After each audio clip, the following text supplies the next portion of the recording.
live on Tottenham Hotspur.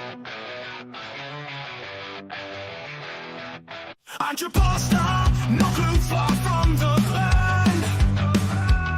Tottenham stranded in shadows, no man's land. Lost on the pitch, echoes in the night. Fans screaming loud, no end in sight.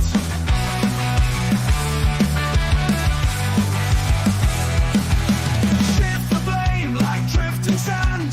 Promises empty, no steady hand. Wandering clueless in the football nest. Wishing for a twist, but nightmares persist. Shift the blame like drifting sand. Promises empty, no steady hand. Wandering clueless in the football nest. Wishing for a twist, but nightmares persist. Where's the Leo who waited in vain? Pains us deeply every season the same. No direction, stumbling blind. Tottenham's lost its mind.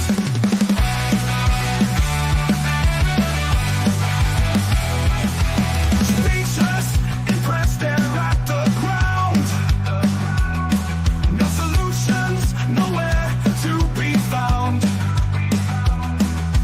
Fans on the side, hearts turned to stone. Stadium echoes a lonesome drone.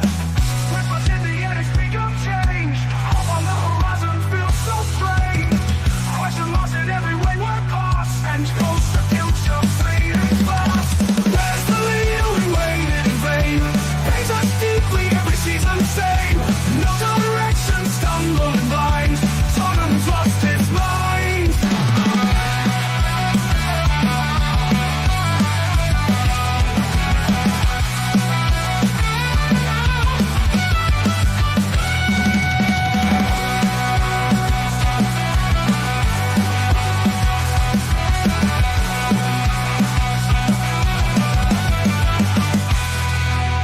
Where's the Leo we waited in vain?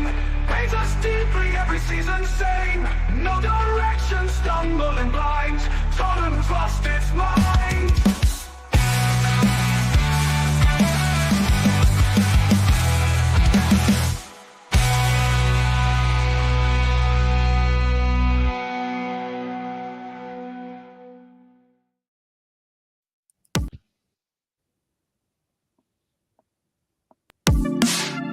The first game we look for, Robbie.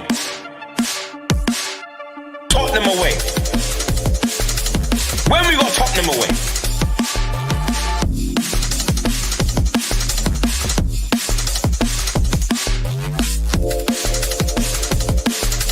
Tottenham away.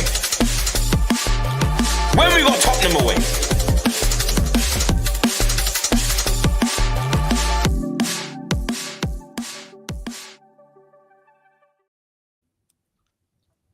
It's Monday night, folks. Welcome back.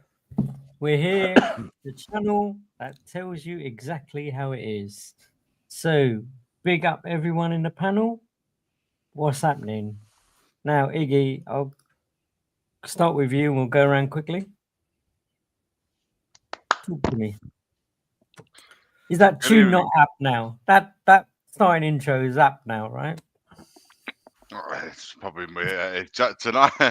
It's justified to having it on, I suppose, given last night's events or yesterday afternoon's events, and I feel kind of bad in a way because I was supposed to go to that game and I ended up giving it Lee. Lee ended up going on my behalf, and what a game to go and see. Sorry, Lee, man. I had no Postecoglou. Is there like bought a scene, no refunds? Mate, I listen. Don't ask me for that, man. THFC Misery guaranteed. I mean, he signed up for it. I didn't know. I mean, it wasn't no gun to his head or anything like that. So should have read the small print, shouldn't I? Mate, I don't know what to say.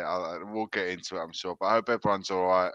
I hope everyone's well. Still, I hope you're well, man. I know you haven't been well, but I hope you're well as well. But what are you gonna do? What are you gonna do? One of them ones, innit? Plenty to get through.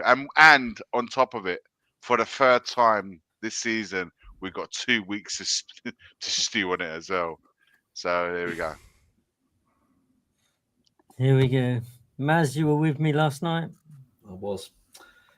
JP, I'm really disappointed, JP. I want to know where Ian is. I want to know where James is. I want to know where Matt is, because they owe me an apology. Oh my god. I want an apology from those Oh my frauds, god. right, about everything. Also, I want an apology from Alex, box office, Oh my. for pretending that he was the first person to call out Andrew Postecoglou and the ownership when really we were saying like all of this stuff like, I don't know, 5 years ago. And it took him like 3 years to get into our way of thinking. So I want an apology from him as well. And I want an apology from Lee as well for being delusional. Oh my. Who else? Who else can I I rope think in in? fairness, Anyone who I'll wants be to back tonight, is he? apologise, I'm game. I think in fairness, Maz, Lee's been banished to the little room. Lee had black hair last week. Look at him now. And he only went to one game. He won one day. game and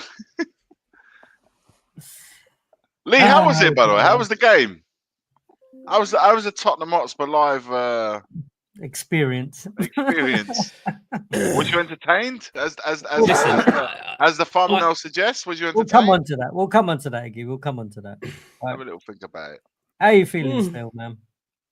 Do you know? Health-wise, never I mind think about it's the 4th or 5th time. Oh, fuck Spurs, man. Fuck Spurs. I think it's like the 4th or 5th time I've had COVID, and it batters me, man. By the way, thank you to all the people that sent me nice messages whilst I was ill. Thank you very much. Appreciate that, by the way.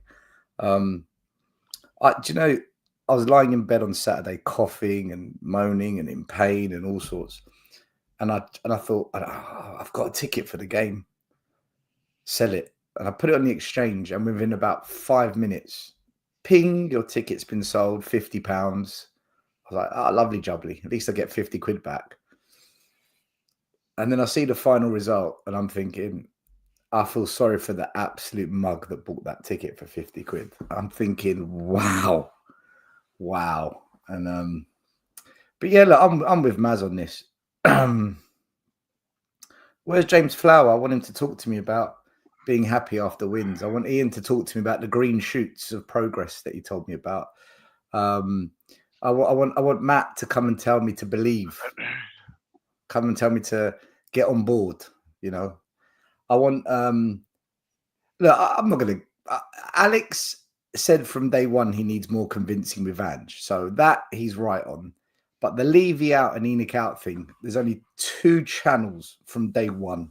That's us and Tottenham on tour. Day one. So, yeah, back to you, JP. He's done. He's done. He's done. And Lee, we might as well start with you. How was your Tottenham Hotspur experience? Give it to us. Well, what can I say? It was certainly an eye-opener in the sense that I'm one of these people when I watch matches, I like to analyse players. Going and watch it live certainly gives you a much better perspective on how to analyse players because you only see what the cameras show you, not what they don't show you. And I've got to tell you, my opinion on some of these players has dropped through the floor based on what I watched yesterday because they were absolute dross. And it was, do you know what? The atmosphere was really weird as well. So it's only like the 3rd or 4th time that I've been to the new stadium. And I was in what I would call the fans part of the stadium rather than the premium area where you go, where you get wined and dined, etc. And it was a nice experience to be among the fans. I saw some familiar faces there. But the atmosphere was very strange for a football. There was lots of moaning and groaning. There was some singing every now and again, but it didn't feel like a match where the fans were completely behind the team 100%, trying to push them. And that was a bit strange for me because I've been to the old White Hart Lane quite a few many times and it just didn't feel the same at all. But the game, I just I only sat there remembering them having maybe 4 chances and they scored 2 of them. Having to sit there and watch the likes of Romero and Dragerson pass it back between each other, the lack of movement by our midfielders, the absolute dire player, and I'm saying this now, dire player that is Brennan Johnson. How the hell he cost us 45, 50 million pound, I do not know. And I'll be very specific about this. I've never seen a player that will pick up a ball, make a pass, and then just stand still. He doesn't make runs. He doesn't overlap. He's so one-dimensional that I'm completely on board with the fact that he's the most bang average player I've ever watched. The whole purple patch with him was literally tapping after tapping. The only thing he does good is that he arrives at the back post every now and again. Other than that, he's an absolute bang average player. The only positive I will say that I took from yesterday was Papi Matisar. And the reason why I say it was a positive is because he seemed to be like the only player that when he picked up that ball in midfield, which usually was over a tackle or something like that, was the only player that got the ball and his first idea was to drive forward with the ball. The amount of times that he tried to drive forward or drive out to the wings and take players with him and then, get someone to move to make a pass was the only positive from yesterday. It really was. The rest of it was... It felt like they were playing over the park with their mates on a Sunday. It really was that bad. And I'm not going to take my opinion of Romero away. He's such a bang average defender. And oh my God, he slows the play down so much. No wonder it's easy to play against us. The groans from people, even the people around me, shout, "For God's sake, we're so slow. We're so slow." And I'm just like, we've been saying this for ages. And listen, I've watched their first goal over and over again. The guy's overhead kicked it and he's about 6 inches off the floor. There's 3 players around him. How anyone isn't just diving in to head that ball away or do something is absolutely beyond me. Lee, Johnson, no idea. Johnson sort of looked at him, looked at the ball, thought, "Oh, should I go for this?" No, I'll just watch him do it right in front of me. Yeah. And so for me yesterday, I enjoyed going. I enjoyed meeting up some people, enjoyed, going outside, standing around with all the fans and stuff like that, being within, the fans in the South Stand. It was great. I think a lot of people, though, have just got to the end of their tether. I really do, because it was more moaning and groaning than was singing. End of their tether with what? The owners, the manager, or both? Just the football that they're being subjected to, paying money for tickets to go and watch. And ball then. Because it wasn't nice to watch. It really wasn't. I was in row, what is it, Iggy? 54?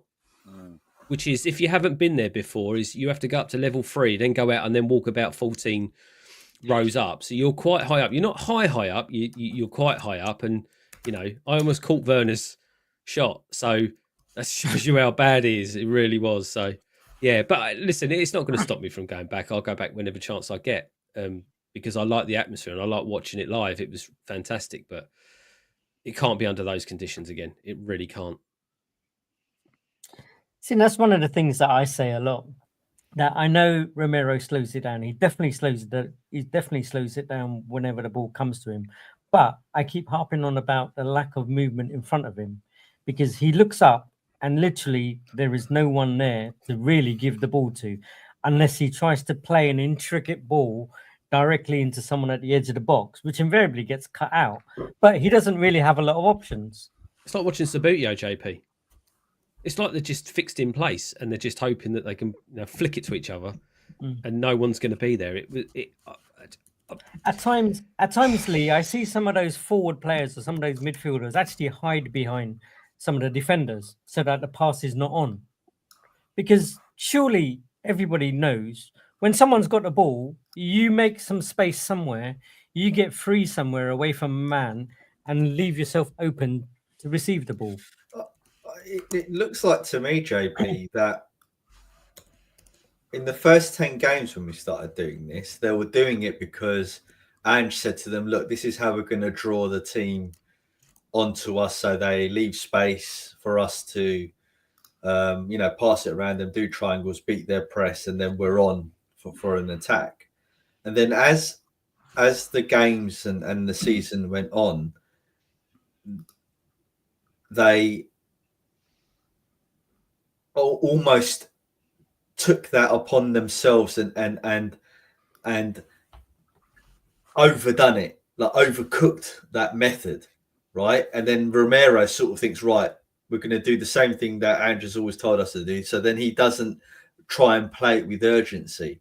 He just slows it down, and he's sort of waiting for the players in front of him to sort of initiate the tactic.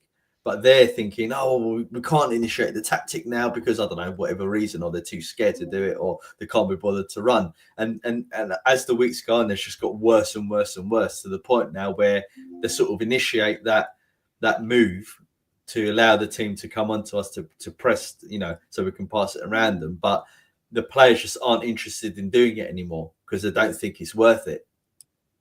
So it just looks really bad. I mean, it'd be interesting, actually, Stel. I mean, did you ever find that if you teach, like, some of your teams like a tactic to do, then after a while they stop implementing that with vigor or enthusiasm? Is that, does that happen? I would assume that happens. I'm going to answer it differently, right? I can't believe how thick this fan base is. Like, genuinely just dumb, right? And I'm not talking to anyone specifically because I know you all very well, right? We're all smart, common sense people. But the fan base, when I go to the stadium, they're just dumb shits. So many of them. And I listen to conversations around me. And the reason I call them dumb shits is because they're so easily pleased until it goes wrong. But how can anyone complain now, right? All last season, non-stop, from January till May, I kept saying, I'll get on board with Ange, I'll back this project. But my one non-negotiable, my one thing, my red line, where, I'll date a woman that's argumentative, that shouts, that gets a bit carried away, that does my head in. But everyone's got their breaking point, right? Just don't cheat on me, right? If you cheat on me, it's done. And I had my one red flag with Ange and Lange: do not re-sign Timo Werner. Because if you sign this sorry-ass waste of a player, you are saying to me that, Ange, you are 100% a yes man. Lange, you're a puppet to Levy. And Levy, you will never, ever, ever, ever, ever, ever, ever change. Because that is mediocrity personified, right? If you re-sign him, you're not serious. You're all jokers. And what's the first thing we did? And I flipped. I checked out that day. And then we go and have the worst transfer window. Solanke, the most overhyped, overrated, average striker. But because he works hard and because he presses well and because he scores 80% of his goals as a tap-in, everyone bought into it. He fits the system. Then we signed Bergvall. We made out he's the second coming of Messi because we snatched him from Barcelona, overhyped the shit out of him. Even though he looked good pre-season, I said, you know what? He could be a star. He really could. But let's see what he does when he puts on a shirt in the Premier League. Archie Gray came. Generational. The best English talent to come out of this country since Glenn Hoddle. Blah, blah, blah. Right? We signed Yang, who is going to be the next son. We haven't even seen him fucking play football. That was the transfer window. That was enough to tell every Spurs fan, we're fucked. Whether Ange's tactics are good or not, we're fucked. Because, and I'm just reminding people what we said because everyone forgot it. We said all last season, We cannot go into a second season playing Europa Cup, Carabao Cup, FA Cup, and Premier League with the current starting 11. We can't do it. We need a squad that's going to build on the starting 11. Bring 3 or 4 top players, Zubimendi, Eze, Caravascalia, Tony, Neto, anyone of that level, put them in the first team. And then the players who are currently the first team, they go on the bench. Now the bench isn't too bad. Do that. And then we can try and see if we can challenge for top 4, maybe win a cup. What do? We sign a bunch of kids and Solanke and a washed out German football player. And you wonder why we lose to... I mean, the last time Ipswich Town won a game was against Huddersfield in the Championship. Huddersfield is the last team they beat. We didn't even go away to Ipswich. They came to our ground, our £1 billion new fortress. We got beaten by Ipswich fucking Town at home. And all season long, I've been saying, don't look at the Man United win. Don't look at the Aston Villa win. Don't look at the West Ham win. It means nothing. I don't get excited. It means nothing to me because unless you can win 6-7 games in a row in the league, it's all bullshit. And everyone jumped on it. Everyone got excited by it. But look at the possession. Look at the field tilt. Look at the XG. Solanke fits the system perfectly. Werner's going to come good. Give Archie Gray time. It's a matter of time before Berg will come good. When Yank up, bullshit. Everyone jumps on it. They're screenshotting match day photos. They're putting circles on the image with arrows and directions. Look at the tactics. And I'm sitting there thinking, this is bollocks. It's absolute bullshit. And I got wound up. I got angry. And I couldn't handle it. And I think I made myself ill. But the reality is this, Maz. The transfer window was shit. 9 out of 10 YouTube channels, all of them, bury your heads in the sand. You don't deserve to speak on Tottenham because you all jumped on that transfer window with the usual bullshit. If Ange wants him, I want him. It's not about quality players. It's about fitting the system. Bollocks. Look at Pedro Neto at Chelsea. Do not tell me it's not about quality. It's 100% about quality. It's always been about quality. And if the top players don't want to come to Spurs, then build a decent enough scouting department that can uncover players like Matt O'Reilly, Mitoma, João Pedro, Casado, the kind of players that Brighton seem to scout. But we don't even do that. So for me, the scouting department is shit. The manager's clueless because he's accepted this. It's all on him, all of it. And Levy, he's having a laugh because you know what? He had 62,000 people paying him top dollar to go and watch us get banged by Ipswich Town, and they'll turn up again for the next one. We'll go and beat Man City away. You bet we will. And we'll go and beat Bournemouth. 2 tough games. We'll go and beat them both. But then we'll go and lose to Fulham and give Southampton their first win of the season at their ground. You know it's going to happen, right? And then people who flip-flop. Nothing changes at Tottenham until we have proper transfer windows where we only sign and scout quality players, because that's the only way we can raise the level at this club. And you saw the proof with Poch, Wanyama, Alderweireld, Son. We signed quality under Poch. And once we stopped doing that, look what happened. We slowly declined and Poch got the sack. So I don't give a shit who we sign. I don't care what the tactics are.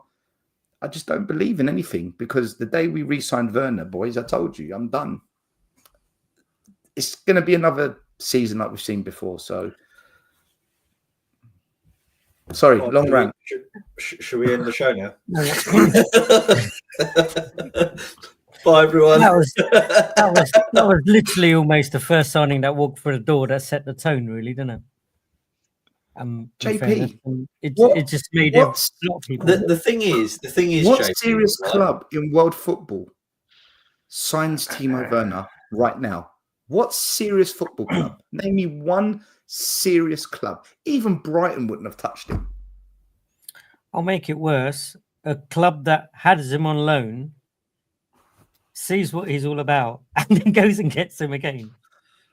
All the YouTubers and podcasters, man, they are all culpable. They have facilitated this bollocks with the fan base. Stelly's right, and All of I them. think what is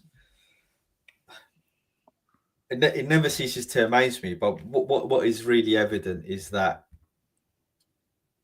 a lot of the YouTubers and the fan base that back the ownership and the manager effectively allow the evidence right in front of them to they just gloss over it, they just ignore it and create their own narrative. For example, today on a major YouTube channel, a point was made, yeah, but the board have made changes and they have done things differently this year, and it was posed to the person that said that, well, what? And he goes, well, they have changed the way they do the recruitment and they ripped that all up and they've started again, and they have gone out and changed their transfer policy because we brought in young exciting players. And you take a step back and you think, well, the evidence and the actual facts of the matter is that they've had to rip up the scouting system because Paratici came in for those 2-3 years before he got banned from football for being a criminal, and when all of his criminality came to a head, the structure he left behind was confusing to everyone because no one knew what all of these positions that he created were for, and they felt that it was overblown and unmanageable, so they had to rip it up. Right, the way that we sign players, if you go back season in, season out, we do this every single year. We're behaving exactly the same way as we've always done. In fact, I would argue we're even behaving worse than we have done in the past. The other bits of evidence is that we have drastically reduced our salary. Now, I don't know if you guys recall, but last year when things were going wrong, I said, now with the hotel, we were making various jokes week in, week out about the new hotel being built, Levy Land, the spa. We're all going to go for a spa day at the new Tottenham hotel. And if you recall, I said many times, you watch, now that they're going to build that hotel, the first thing Levy's going to do is going to try and drop the wage bill, right? So frees up his cash flow for that major project. And I also said, and not just me, everyone said this. I'm not trying to take just sole credit on this. Everyone said this on the panel, right? That don't expect us to sign top quality players because we don't have form for signing top quality players, and everything is panned out exactly as we said, right? And so those are the facts. These are facts. This is not us giving conjecture what might happen. This is facts based on years and years and years of patterns and precedent, right? But the fan base and YouTubers, every at the start of every year, they hit the reset button because they think that it's moral to think positively, right? They've been told through the media, the mainstream media, and all of the stuff they see on YouTube, that if you think positively, everything, you're a better person and everything's going to be all right because you're thinking positively, and your fortunes will change. And they do that with Spurs. They think, well, I can't be seen as negative, and I don't think it's negative. I think it's called realism, right? But they think, oh, I can't be seen to do that because if I think that way, then people will think I'm negative and I'm a lesser human being because they think I'm talking negatively, right? And they're falling into this toxic cycle where they're just lying to themselves, right, about what's actually happening, and they're refusing to look at what's actually happening with their own eyes and put 2 and 2 together and think, yes, this has happened before and this is what's going to happen. And they're reacting the way they're reacting now because reality hits them. and then they don't know how to behave, right? And we're seeing that play out now on all the YouTube channels. You know, Barnaby, We Are Tottenham TV. They're all flip-flopping around, changing what they're saying, but they're trying to find this little bit of positivity in there because, you know, they don't want to lose friends over it. They don't want to tell the truth and lose their mates. They still want to look positive. And this is the culture we built up at the club. And until these people start behaving like adults, and I mean that, start behaving like adults, have a look at the evidence, be realistic about what we have done in the past, what we will do, what is actually happening around the club, we're never going to change. And this is why the protests don't work, because there's too many people not looking at the evidence and what we've done in the past and the facts. So, yeah. The thing is, they say you can't go by the past. But the thing is, if you don't go by the past, how do you learn your lessons to produce a better future? And when you look at the transfer window, it says we have not learnt from the past. Low wage bill, shit players, overhyped, and a manager who's never, ever, ever competed or had to manage at this level. And he's getting... Have you noticed? Look at the games we've lost. Ipswich, Brighton, Newcastle. What's the other two we lost in the league? Arsenal and one other. What's the other game we lost, guys? Did you call that Ipswich? Ipswich. Yeah, I've done that one. Ipswich, Arsenal, Palace? Newcastle, Palace. Right. Palace, that's it, yeah. All those managers, maybe the slight exception, Crystal Palace, but he's just about in there, are all younger, more dynamic managers. All of them. These managers have outwitted our manager, and our managers spent more money and had more resources. That says to me, we've got a one-trick pony at the wheel. He doesn't know what to do, guys. He doesn't know. And Lee said this weeks ago. Lee said it weeks ago. As soon as we play any team that puts intensive pressure on us or gives it a go and comes at us down the flanks and whatnot, we come unstuck. And that's one of the things I noticed yesterday still, and people have been harping on about this. It's almost like from where I was sitting, he blended into the background because you couldn't see him. There was no movement. You couldn't see him move. You couldn't see him standing there on the touchline. None of the other guys sitting on the bench ever came out into the technical area, apart from once when Mason came out to call Madders back.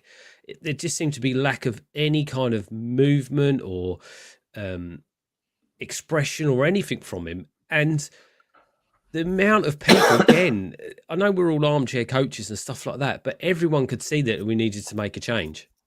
And the main changes came at 83 minutes. What's someone going to do with 5 or 6 minutes with the players that we've got? You need time to get into the game. He should have made changes at half time. He should have made changes around 65 minutes, 70 minutes maybe, but he didn't. He didn't. And that was all more frustrating than anything as well. It's just like everyone can see it apart from him. Maybe what he should do is forcefully get sent off so he can watch it from the stands, and then maybe he'll get a different perspective of what's going on. I know someone that's selling a ticket, so if he wants to buy a ticket, Lee, row 54, Lee, apparently he's not going again. See, Don't get refunds though. I'm of a slightly... I'm selling all my tickets. view. I'm not going again. I'm not going. I refuse. Yeah. No chance. Lee, I'm of a slightly different view. And my view is that it doesn't really matter, i.e. what players he really picks and or what substitutions he makes. Yes, sometimes different selections he makes have an effect on the game and we win. But obviously this season we end up doing the same thing, right? Yeah. But he never changes the tactics. And that I think that's the major problem, is that sometimes when he makes a substitution, it has absolutely no effect on the game because he never changes the tactics. And he also makes the wrong substitution, i.e. yesterday when he put on Maddison right at the end of the game as opposed to bringing him on early to try and influence the game and do what he needed to do. It just I think there's enough games now to see how Ange behaves and how he sets up his team, and we've seen that he doesn't actually change anything. He's made minor changes, granted. He's made changes to how we defend from set pieces, albeit I don't think we've had as many set pieces against us this year as opposed to last year. Maybe there hasn't been enough games. I don't think that the way we defend corners is that drastically different. We still seem to make the same stupid mistakes as we've ever done. Vicario seems to make the same stupid mistakes as he did before. The way we play out from the back is near enough the same. If not, I think we do it a lot worse now than we did last season. What I'm effectively saying is that unless Ange changes the tactics drastically, i.e. we don't play Ange ball, that's when things will improve, because when we haven't played Ange ball, we look so much better. And another thing as well, and again, it winds me up when I'm listening to these other shows, and I listen to the other shows not because I actually subscribe to them or I listen to them a lot. I listen to them after the game, so I want to read the room, see what the other fans are saying, what the other opinions are, and they come and say, "Oh yeah, but when his football works, we look really good," and I'm thinking, no, that's so few and far between. That is so few and far between. That happens 5 minutes in a game, 10 minutes in a game, if that. And then, we'll have one really good performance against Villa. But, even the first half of Villa was same old Ange Postecoglou, Ange ball, which was rubbish in the first half. And they failed tactically in the second half. They changed something, and then we blew them away. We took our chances in counter-attacking moves. Man United, they were rubbish. So we looked good because they were crap. Man City, let's face it, they've just gone on this 4-game losing streak. So we caught them when they're on their downturn, being crap, basically. So I guess what I'm saying is that Ange is just a crap manager. He's out of his depth. He's really out of his depth. And I hope that people wake up and see that, and the club do something, because if we're not careful, and if this carries on, I can see us finishing like 14th, 13th, if they allow it to get to that point. Just really quickly before anyone jumps in, because I want to kind of see what Iggy's saying. We've got a few super chats here. So a user who's a kind of a great watcher and supporter of our channel. So he says, I'm entertained. I'm changing my undies many times. In terms of a user, again, always said Ange is a career maker and a career killer. And in terms of Ed, big up to you, Ed, with a massive $10. The most expensive ticket in Europe for this, 100% right. Lee's there to vouch for that one. What good manager would even take this job with their ownership group, right? And that's kind of almost, in a way, kind of moves on from what you were saying, Maz, right? In terms of do we bite that bullet straight away? And I think we kind of touched on it yesterday in terms of at what point does that trigger get pulled? Is it literally when we start dropping down to what we lose to City? Let's just say we lose to City, we end up losing to Bournemouth. That's like 6 points already down the drain. Well look, I'll say my point quickly, because I've talked a lot, and Iggy and Lee need to do their talking as well, and you JP as well. But I can separate the two things, right? There's two things I think needs to happen. One, I think Ange Postecoglou needs to go, right? And we need to get in a manager that is tactically astute and that can work with not so good players to coach them and get them better, if that's possible. And two, either Daniel Levy leaves the club, which, let's be honest, that's not going to happen, but the board needs to drastically change how they do things. Those two things need to happen. Higgs. In regard Ange Postecoglou, whether he stays or goes, is that what we're talking about here? Oh, your thoughts, sir? Because you've not But really. to be honest with had you, much of a- all right, real talk. It, whether the manager stays or goes for me changes very little because fundamentally the issue would always remain there, whether he's there or not. Let me just start with that. It's something that we've spoken many a times on this channel, many a times.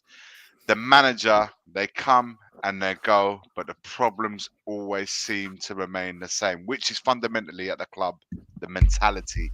They're the mentality that we have within the club because we can look at it is the manager stubborn, which he is. The manager talks a lot, which he does, but he's changed. He's changed the player personnel. He's changed combinations. We've played with Madison and Kulu. We've played with Sar and Basuma. We've played Benton. We've set up the team in many different ways through injuries and through form. We fundamentally always come up with the same issues. We have a manager that can play a match and gets the substitution bang on. He gets his game management bang on the money, and then other games where it all seems to go out the window. The substitutions are wrong. The timing of them are wrong. The game management is wrong. It either goes really well or it goes really, really badly. And that is to do with consistency. So we have a mentality issue that's within the club itself. That's been wrong. The settings of that very mentality has been wrong for years now. We know this already. So so we have a mentality issue, a consistency issue. And this is exactly, you see, the feeling that we have today. All right, I'll speak for me because I know some of you will say, I know Stella said in the past, I feel nothing since the signing of Wenger. Since Werner re-signed, it feels nothing. I know Maz has been. I know exactly. Look, none of you are wrong in what you're saying. The reason why I said what I said about enjoying the wins for me personally was because there's so many of the essence of for me in a football fan is to enjoy the win when your team wins, because for me there are too many of these days that we're having right now. This day that we're having right now, there's too many of it in our season. So for me, those few moments that I enjoy, when I say enjoy the win, it's because of these days. For me to having to resort being like this, if and then if I when we win, if I don't enjoy that as well, for me the essence of actually following Spurs becomes null and void because for me, like I said, whether the manager stays or goes, fundamentally it doesn't change anything because the settings are still the same. So if we're going to have a shake up at this club and we want to get rid of the manager, fine, get rid of the manager, but everyone's got to go. Everyone has got to go, from the head to the recruitment, to the management, and then the new owner, the new owner or someone with new ideas will come in and say, right, this is the recruitment that we want. This is the director of football I want. This is the manager that I want to start a new era with. Now, if we're doing that, then I'll say fine, go ahead and do it all, reset all, and then start all over again. But if you're asking me today, like I heard yesterday in some of the streams, I saw in some of the even in the news and stuff like that, saying, and get him out of my club, get Ange out of my club. Mate, you might resolve the issue of say, right, because I can't stand this manager anymore. You might resolve that issue and fine. And you get a new manager bounce who'll come in, smash it up for 5-10 games, get a tune out of everyone again, and then all the old habits will all start again. And then we'll be doing this very thing that we're doing right now. In 6 months, in a year's time, we'll be doing it all again. We did it after Conte, we did it after Jose, we've done it under however many managers you want, man. How many times have we've ended up saying this whole thing again? So for me, I'll go back to what I said at the start of this conversation. For me, it changes very little whether we get Postecoglou, we get rid or not. It does. It won't change fundamentally. But Iggy, do you like it might say, look, we got what premises do we have when we said we get rid of Conte, we got rid of Jose, we got rid of all of them because of their. Because Iggy, do you like liars? Do you like liars? No, but we don't like liars. We don't like liars. We don't like people that tell us the truth either. We don't. We I don't. do. I like We don't. No, Jose we got rid Mourinho. of Maz. We got rid of him. The one guy Yeah. that told us the No, truth. no, We but got I'm rid of talking him. about you. I'm talking about you, right? I'm asking a rhetorical question. I'm not saying it to disrespect you. I'm just saying you obviously don't like liars, right? Do you like Who Ange does? Postecoglou? Do Do you I like like him? him? Yeah. To be honest with you, when he first joined, honestly, when he first joined, there was something about him that I liked. I have to say, I thought, you know what? I thought this guy, you know, he talks the talk. I have to say, he gave me a good impression when he first joined the club. I think he gave us all a reasonably Yeah. good impression at the club when he joined in. But it's just like the more it's gone on, and how long ago? I wasn't even saying it's that long ago where I felt this guy's talking a little bit too much. Now he's back and forth with everyone, and now do you know what gripes me more now? And it happened to me last night after I saw him in the post match. You know, his whole demeanor is completely just not there anymore. It's like he's looking down. He's like he gets asked a question, he answers it, but then he answers it almost dismissing the question. It's just Yeah. like, It's like you know, this is what I'm getting to. what Iggy. was when what for example, what is it about today that you didn't like? Everything. Yeah, but can you be more specific? Like when he's very like vague with his Yeah, answer. yeah. But He this is why. and when he This gets is why. pointed, he's like, But Iggy, this is why I'm asking the question, right? You got to the crux of it because I don't actually like Ange. I don't like him as a person, okay, right? Because, and the reason, like I said, he's lied, right? He sets false expectations on the fans more so than any other manager ever before, right? He's contradicted himself. He's rude. He's dismissive. He argues with the fans. He tells us how to support our club, even though he says, "Oh, I don't care. They can support the club any way they want." No, no, no, no. We wanted to support our club in a specific way, and he made us out to be losers, right? And maybe we are losers, but it's not the manager's job to tell your own fans that you're losers, right? And he did that when we wanted City to beat us because of Arsenal, right? And his football is shit. For me, I know the cycle you just said will happen. I know that. I know. But I don't want him at the club because I don't like him. He's the first Tottenham manager that I actually dislike intensely because he's a rude fucker. He's rude. And I don't like him. Listen. Your feelings are and towards him are valid. It's not like I'm not here to say like what you're saying is wrong and stuff like that. I'm just saying that fundamentally speaking, whether we get rid of this guy or not, for me, bigger changes have to be made beyond him first before we can really start tackling the issues that we have at our club. But you know what? I'm bringing it more down to football. Do you know what I saw in that team yesterday? I mean, look, we've got 101 problems in that team, even when we played, and we've said it consistency and a lack of mentality and all of that. But I saw a very lack of unison in the team yesterday, man. I saw like almost as if players are doing their own thing. We're not acting, we're not moving as a team. We're not defending. The thing is how we're defending, guys. As a team, that we are so disjointed. There isn't an idea of how we want to attack teams and going forward. There seems to be something that we are showing a little bit more. When the left winger gets on the ball, he's putting the ball in, the right winger cutting across. Like I see there's something there, but in terms of how we defend as a unit, we are seriously like million miles away. And the other thing, every time we concede a goal, it's just almost I've said to myself, this is deja vu. I've seen this before. Like all the goals we concede are the same, man. I'm seeing the same patterns of every goals that we concede over and over again. We're not conceding a goal that I haven't seen scored against us already. So we're not learning. We're not learning from the mistakes that led to goals previously. So because we keep repeating the same goals, I don't see the people throwing themselves or bodies on the line. Centre backs, like the two centre backs, normally you say between they have to defend between the goal sticks. Man, I've seen people like defenders cross themselves. I'm seeing a centre back going out wide to go and block a cross. and the fullbacks are nowhere to be seen.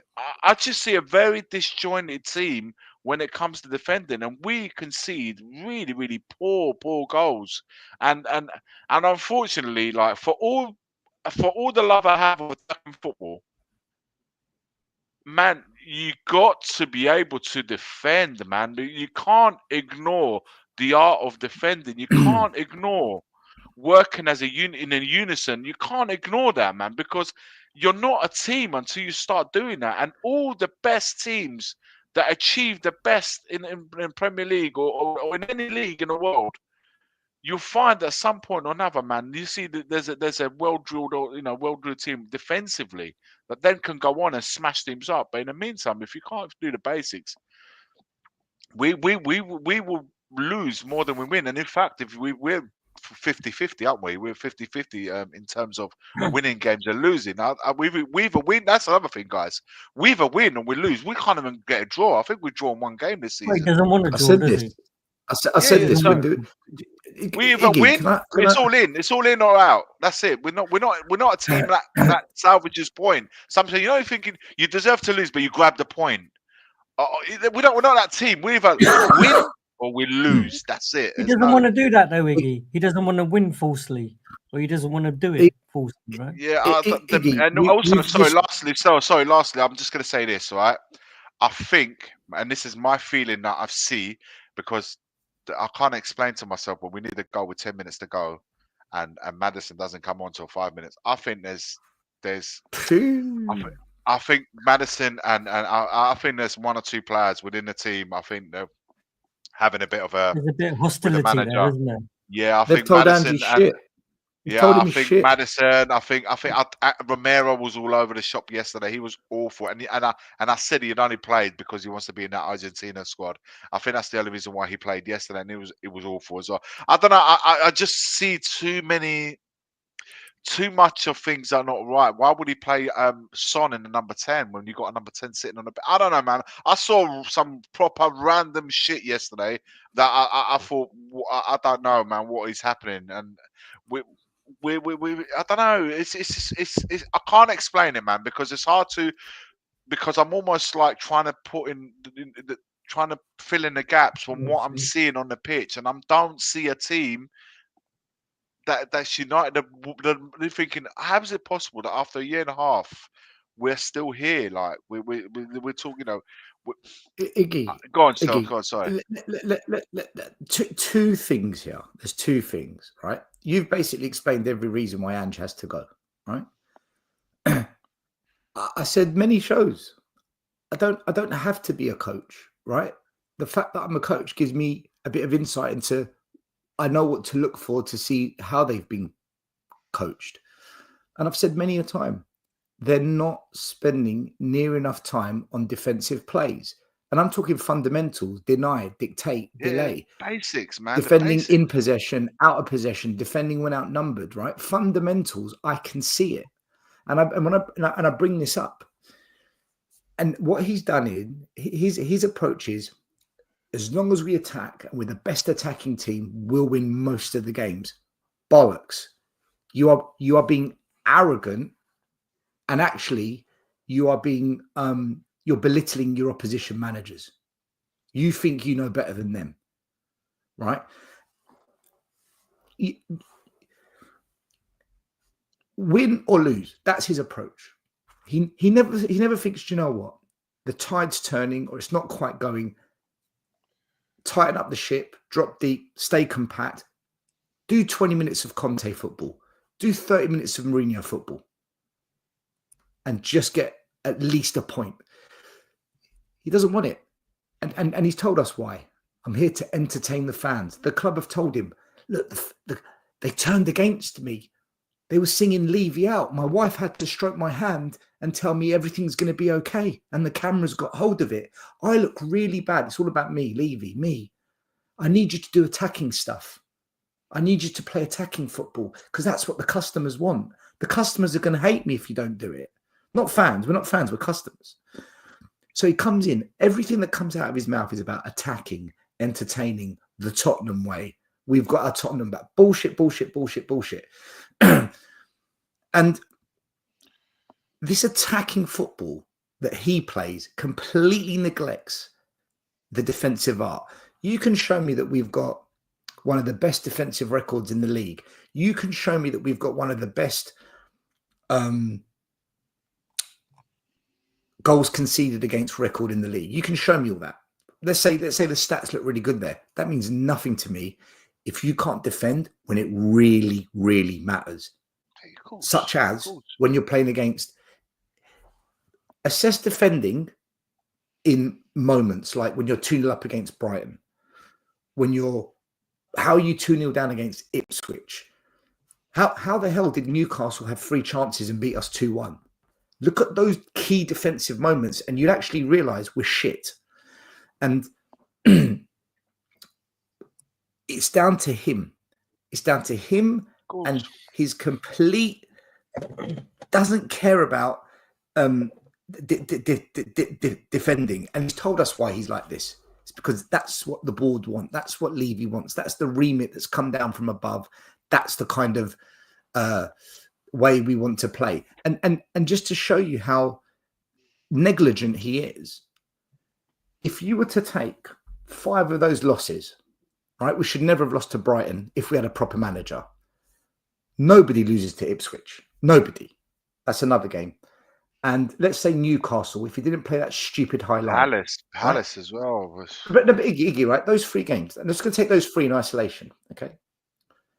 If he just drew, just get the draw, Ange. Just get the draw. Fuck the win. Just get the draw, worst case. If he focused on that in-game management, if we drew those 3 games instead of lost them, how many points is that? But that's the thing. We're incredibly. Iggy, I hear what you're saying. They're 3 points, which is probably like what we are. That's how far away we are from first place. Iggy, exactly. So if we had a proper manager that said, you know what, I can't just always win when it's going against me. Just see if you can manage it and get something. Try and grab a point here and there. That's what I'm saying. He'd have us third, but he doesn't because he's do or die. He thinks he's fucking 50 Cent. But you know what's going to happen? Remember 50 Cent? Do or die, get rich or get. Was it saying? Yeah, die trying. Get rich or die trying. He's gonna die trying. He's gonna die trying. Well, this is. I think fundamentally, for me, the sack will only come if it gets to a point where it's compromising him getting to those European places. We're not at that stage yet because, incredibly, this is the other thing.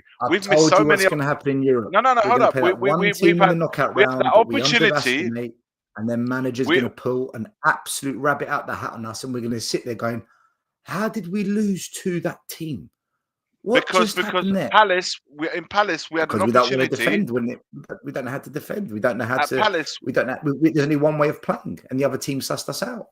When we were due to play Palace, we had an opportunity where results around us went really well, and we had to beat them to do that step.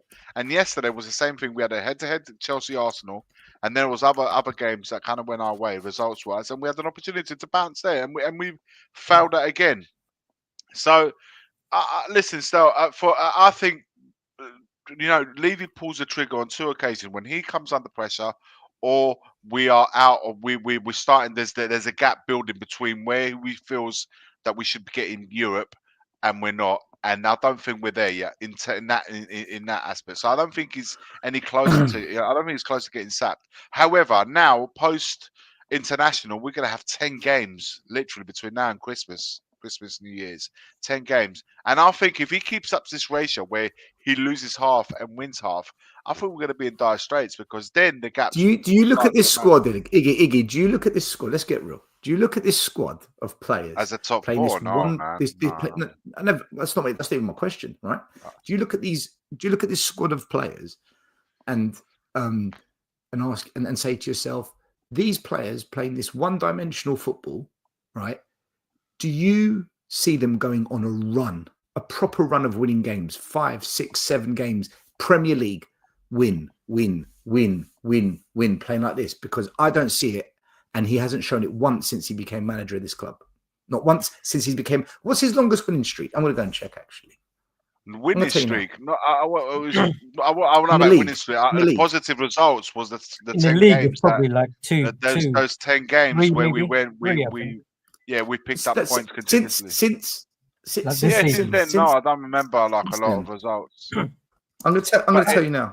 It's up and down. We're too up and down, man. I'm not even We are gonna look at wins, right? I'm just gonna look at positive runs of results. games The without a 10 games, defeat. the 10 games that we're talking about was last season.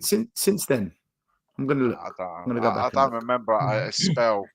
I Listen, mean, for me, whilst I was looking at that, yeah, I was just going to add that. So I had this conversation, I think, a couple of weeks ago with Maz about me saying, I don't see any point in getting rid of the manager because it's just going to go and get someone else in. And we had a discussion about why. And I basically said, well, nothing's going to change, right?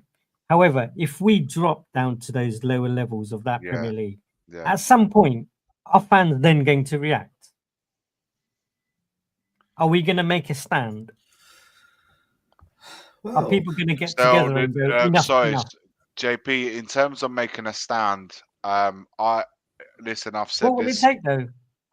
Listen, for me, making a stand, I made a stand.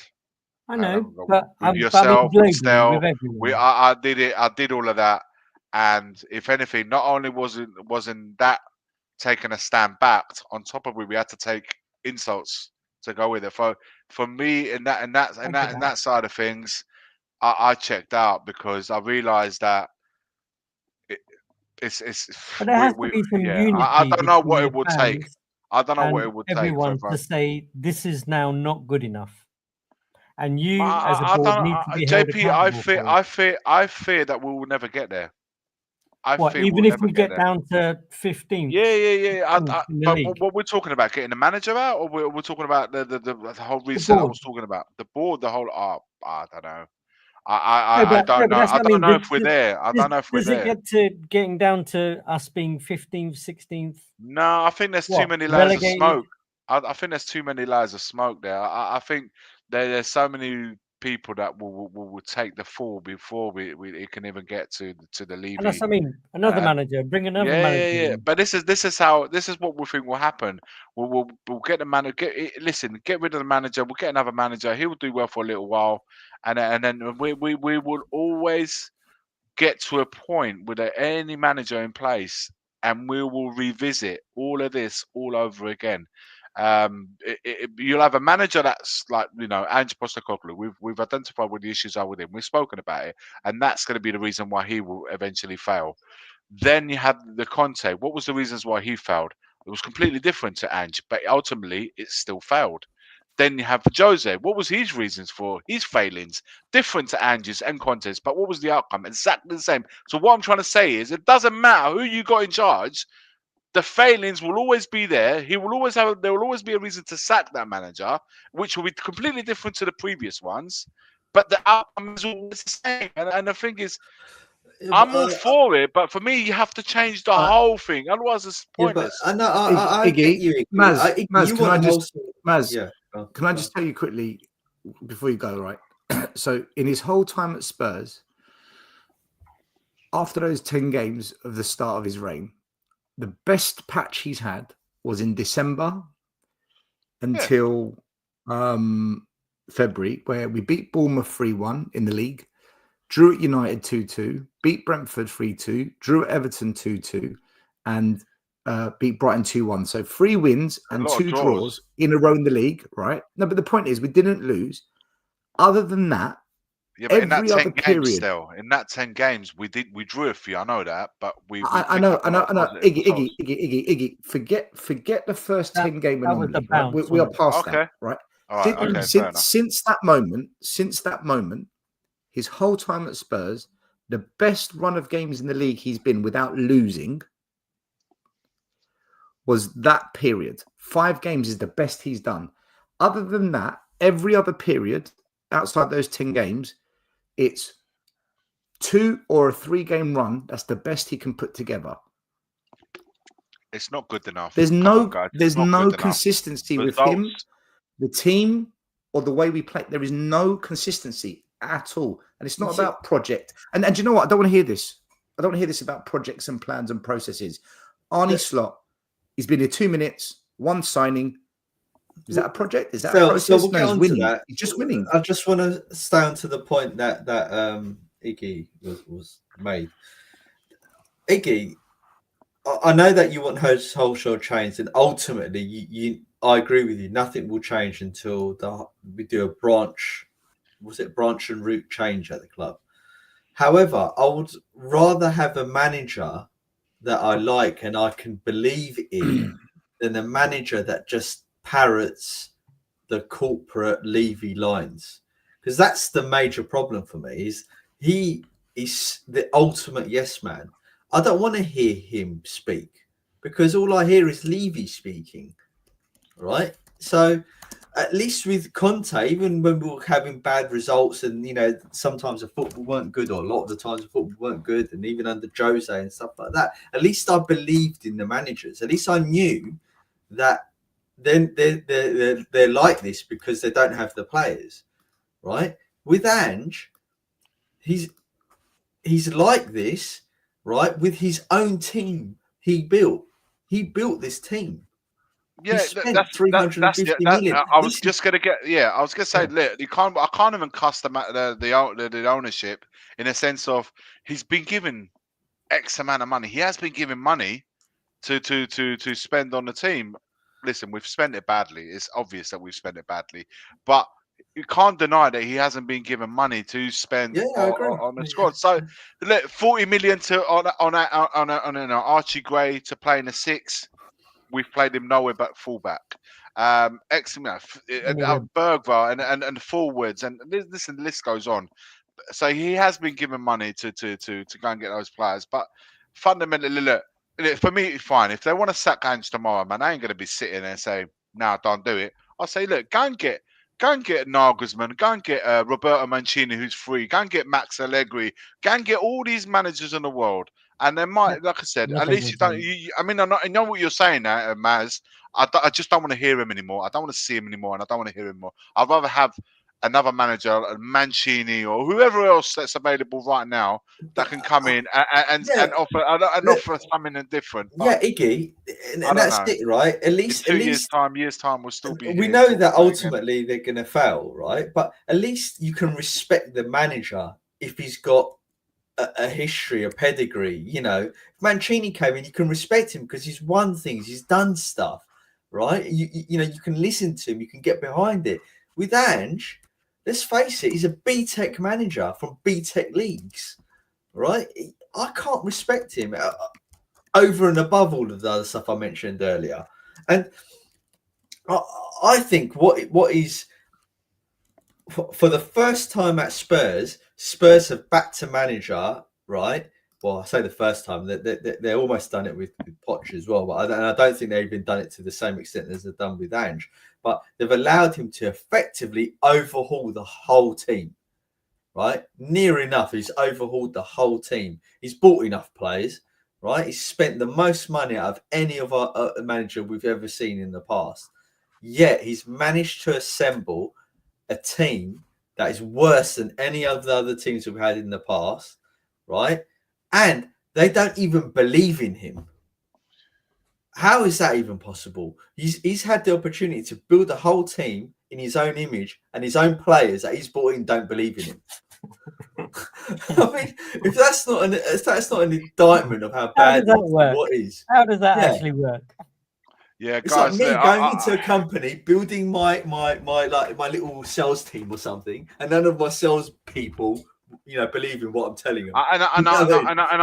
Yesterday, I mean, I had seen bits of, but yesterday I was the first time that I felt it. You know, when you're watching a match, the first time I felt it that there's the lack of unity within themselves, and even some of the players. I think I couldn't explain to myself why when needed a goal. Things like Madison needs to come on. You're like, why is he not coming on? I think well, he played against Galatasaray. Yeah, but he didn't play enough time in that game to not play a little bit longer than he did yesterday. And you're thinking, you're coming up with this solution where Werner comes on, Son goes in the 10, and you're like, but we've got a number 10 sitting on the bench. There are things that I'm seeing, and also, like I said, that defensive unity. It's just like everyone's doing. If you watch some of those the best chances that Ipswich had, and just look at how we was, how a centre back's going out to stop a cross. I just I've never seen things like that. It's just there's an utter confusion, defensive confusion, and that's the part I can't get my head around. And I just there's a lack of clear Iggy, what can't you get your head around? Again. What can't you get your head around? How we have a Premier League team, how at this level still, we're not talking Sunday League. That's stuff that you expect at Sunday League level to have certain defensive confusion and mix up and lack of where we should be at, when we should be and how we should be doing it. But look at the clowns. Look at the clowns doing the coaching, defending, and who is an anti-pragmatic coach. He's got Ryan Mason, who is so dry, so dull, so uninspiring. What's he ever achieved in his life to deserve being a coach at Spurs at the level we want to be at? Jedinak. Did anyone watch Jedinak play? Bang average. The coaching team are a joke. He has accepted this coaching team, right? And then you look at him himself. Oh, it's not about controlling the game, mate. We're here to entertain the fans, mate. Good. So don't get upset when we lose to Brighton then. Don't act all grumpy and all miserable when the interviewers ask, well, what happened today? You told us you were going to entertain the fans, right? Iggy, you shouldn't be surprised. The coaches are No, it's not. I'm surprised. No, it's not. I'm surprised. It's not about being surprised. It's about I can't believe what I'm seeing. It's not. I'm surprised. Like, shit, I didn't see. I'm not. I'm just looking at. Did you get sucked in? I don't see. You got sucked in. No, I don't see. I don't see another team in the Premier League with so much defensive confusion. And then I know. Like, listen, I know Dragusin got it hard yesterday. I know Dragusin. Yeah, exactly. I know Dragusin, for example, he was one player yesterday above all else. I know Romero got it as well, but Dragusin particularly got it hammered by absolutely everyone.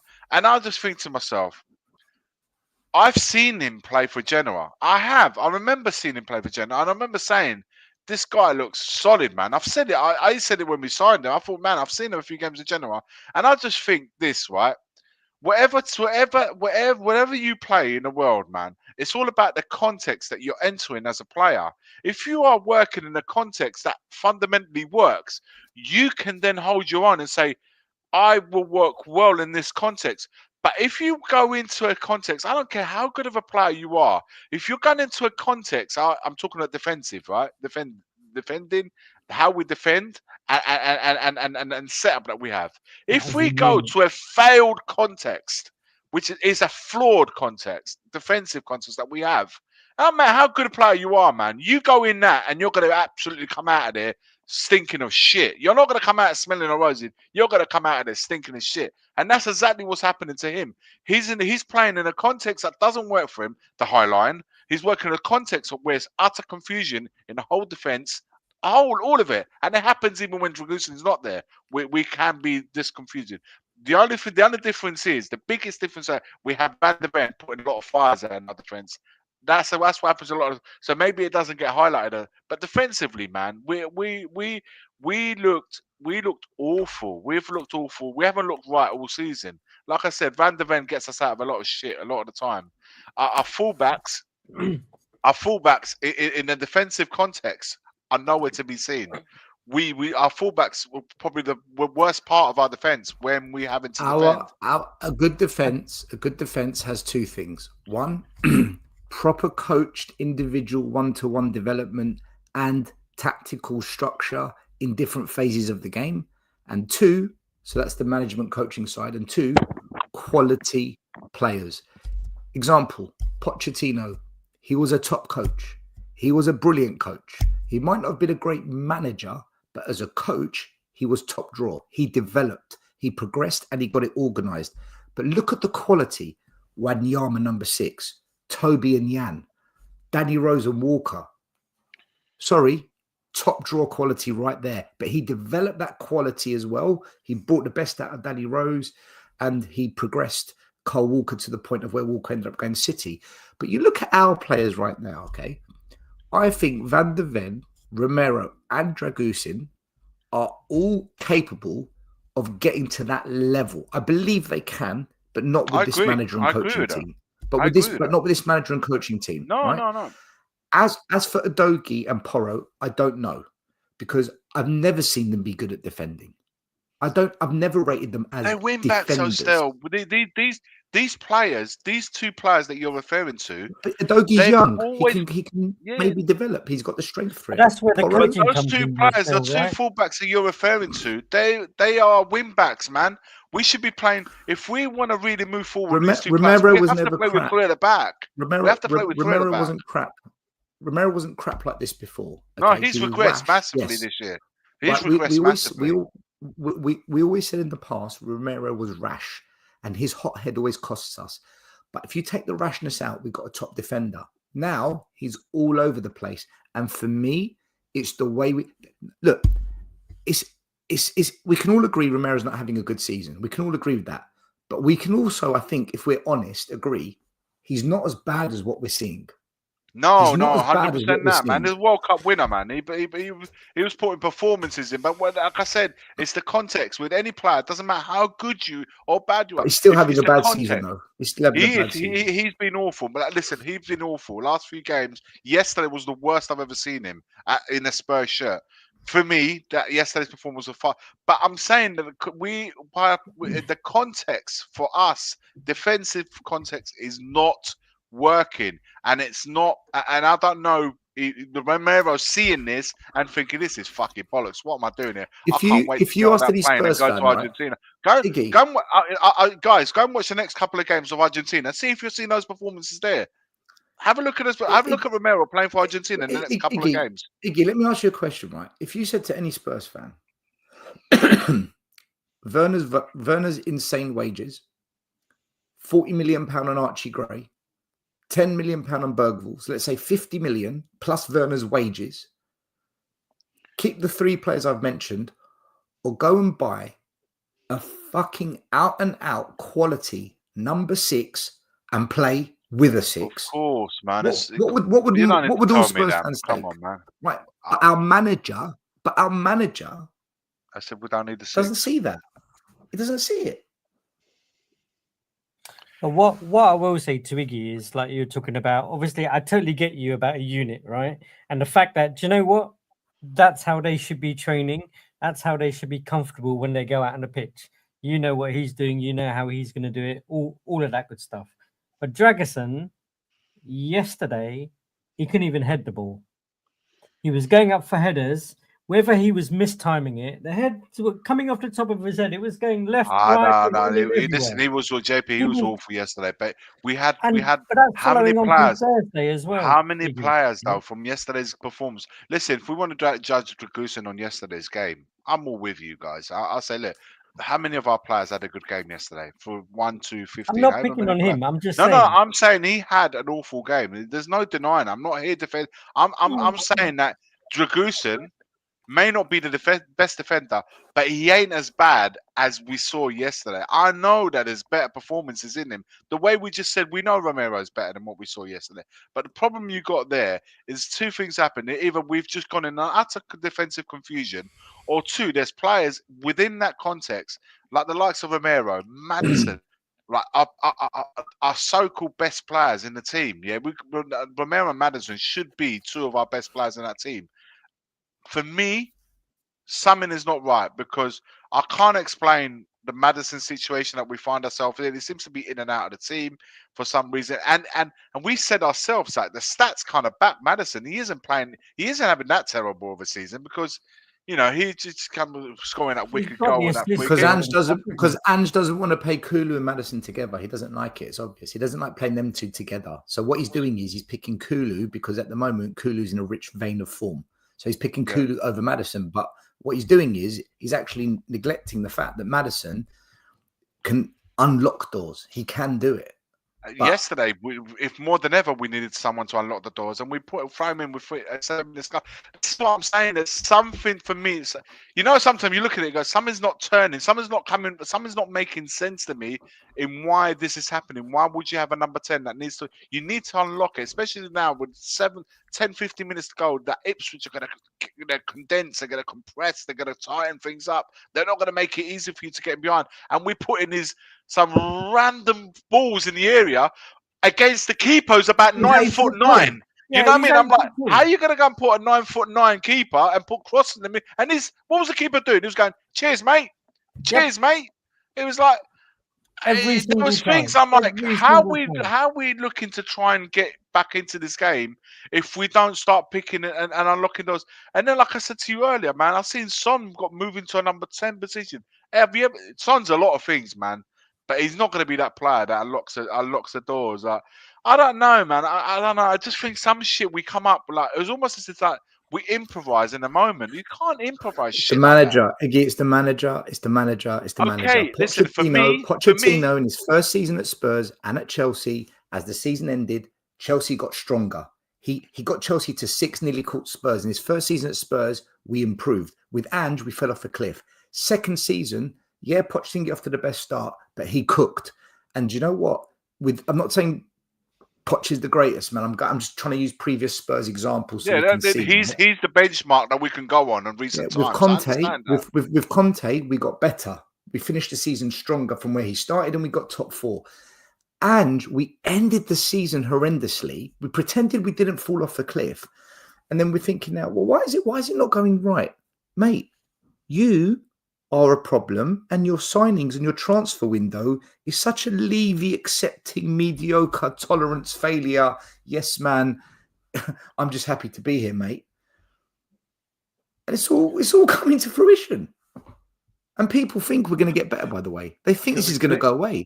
Listen, Stel, if you had to ask me whether I don't know what I said. For me, whether you want to, like, we have 2 weeks off. Mate. If we have 2 weeks off right now, right, and someone said to me, Iggs, would you stick or twist? Clip that. Honestly, we need to put that as a short. Honestly, that was so funny.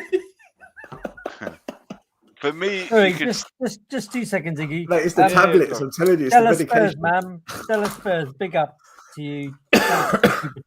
I'm loving the Spurs Pepe meme, right? So Ange's lost 2 more Premier League losses. The fans will check out. He's gone before New Year's. It's time to watch the party die again. Salvage the season. He'd take Marco Silva from Fulham. I'll be honest and say, I don't know if a lot of these managers will come. You know, we had this cycle like a little while ago. Unless it's a payday for them. Well, it was 60 odd days before we could find a manager. And one person, which interestingly, I'll ask you guys a question about manager-wise. Rude's just left Man United, isn't he? Mate, Areola's the one we need. Areola from Bournemouth. He is, but then again, look, the cycle will repeat. You're coming into this. You see what I mean? When you start thinking about it, bring Silva, bring Areola, bring Tom, Dick, and Harry. At the end of the day, you can say, yeah, we should go. You know, if someone said to me now, Ig, we got to sack Ange right now, and I promise you, as of tomorrow, we'll bring this guy in, and things will change. I'll be like, get rid of him now. Don't wait till tonight. Get rid of him now. We had fans on this. It doesn't matter to me. It doesn't do anything. The only way we can progress. The only types of managers that are in the ideal world for me that I want to see is managers that have their own mind and that they won't just say yes to anything Levy says. You got to toe the line with Levy, Maz, man. No one's going to come in. The only manager that we had that what you're referring to was Conte. And Jose. And Jose. And how did it turn out? So it doesn't matter. At least every manager that comes in now has to toe the line. It's not what I think, Maz. It's not what I'm saying that I want. Of course, I want a manager with his own ideas, but I'm telling you now, it ain't going to be that. Jose. Levy, I would rather have that, Iggy. But I know what you'd rather have. I'd rather have it. You guys, all of you, would all want that. But what I'm trying to say, Maz, we've had that. Levy won't. And they win. And the only manager that Levy will have right now is one that toes the line. He's not going to have another Conte. Do you really think after the Conte outburst to Southampton, he's going to want to go and hire a manager that's going to go and repeat and do that again? And mug him off again in front of everyone in live TV. That will never happen at Tottenham under Levy. It will never, ever happen again. It won't, Maz. It won't.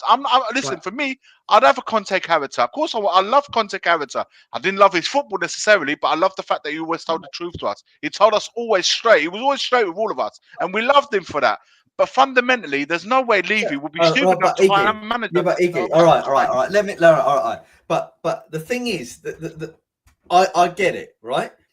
Levy isn't going to hire that type of manager again, right? No chance. But that doesn't mean that I can't want that. Of course, Maz. Of right? course. Right, I'm with you there. Let me carry on, right? And the second thing is, there's younger managers who also have that same type of mentality, right? Let's hope, right, that type of manager comes in, like someone just said Nagelsmann. I think he's got his own mind. Right, Slot. Those types of players have got it in their own mind, right? Now, everyone's saying, "Oh, I'm dreaming. Oh, that's not going to happen. It's not going to happen." Fine, it's not going to happen, right? But ultimately, that's what needs to happen. That's what I'm saying. I know it's not going to bloody happen, but that's what needs to happen. Then we need to reset from the top, my friend. It doesn't start with a manager. It needs a whole overall. Can I play you guys a everyone video? out, and then a new management can bring in and say, "We want this coach to take us on." Let me play you a video, right? This was a caller, Spurs fan called Adam. Big up to Adam, by the way. He did a shout out to our channel. He gave me a little mention. But just listen to what he says, right? And this is the problem we've got, right? I just want everyone to listen to what he said. This was on TalkSport yesterday. Great point. And the thing is, can I ask quickly? Yeah. Commercial loggers. So Adam's talking about, they paid by Spurs? Well, I don't think they're paid by the club, but they be earning. You know, they do their podcasts, and they're involved from like a journalistic point of view. Especially people like Chris Cowlin, who's a good friend of mine and does a great YouTube channel, by the way.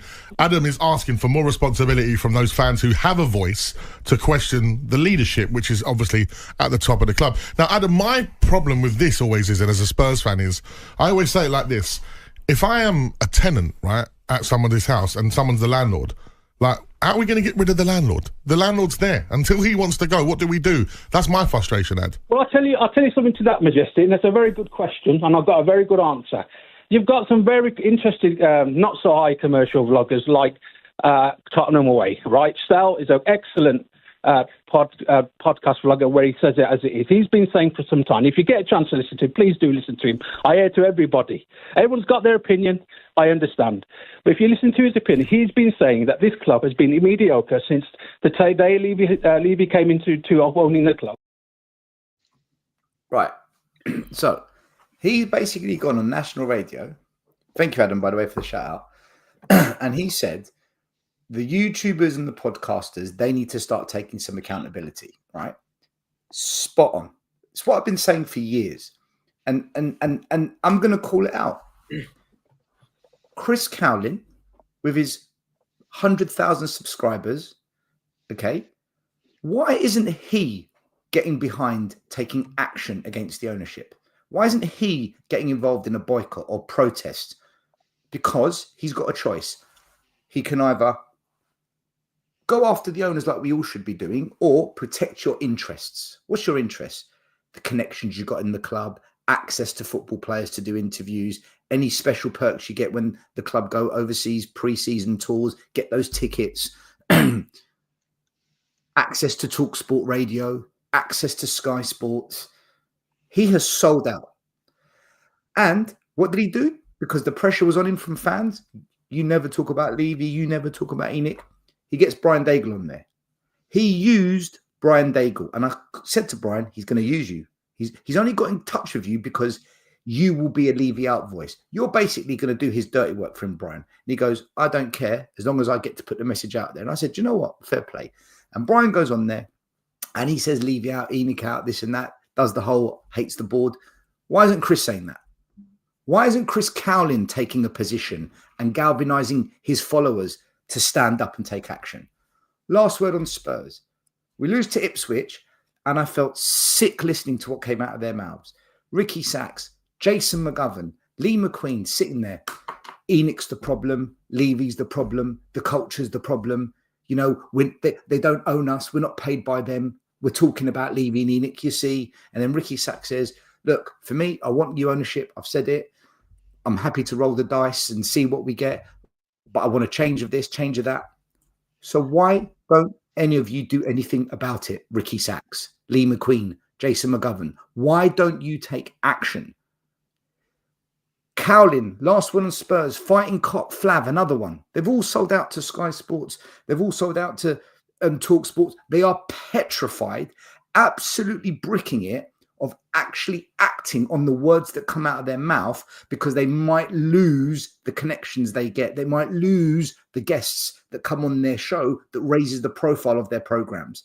They are putting their channels ahead of their love for Spurs. And they give it all the virtue signaling. They give it all, yeah, we're Tottenham till we die. I support the club. You're not a supporter, you're a customer. You are a customer to the regime. If you really cared about Spurs, you'd be out there protesting. You'd be getting involved in the boycotts.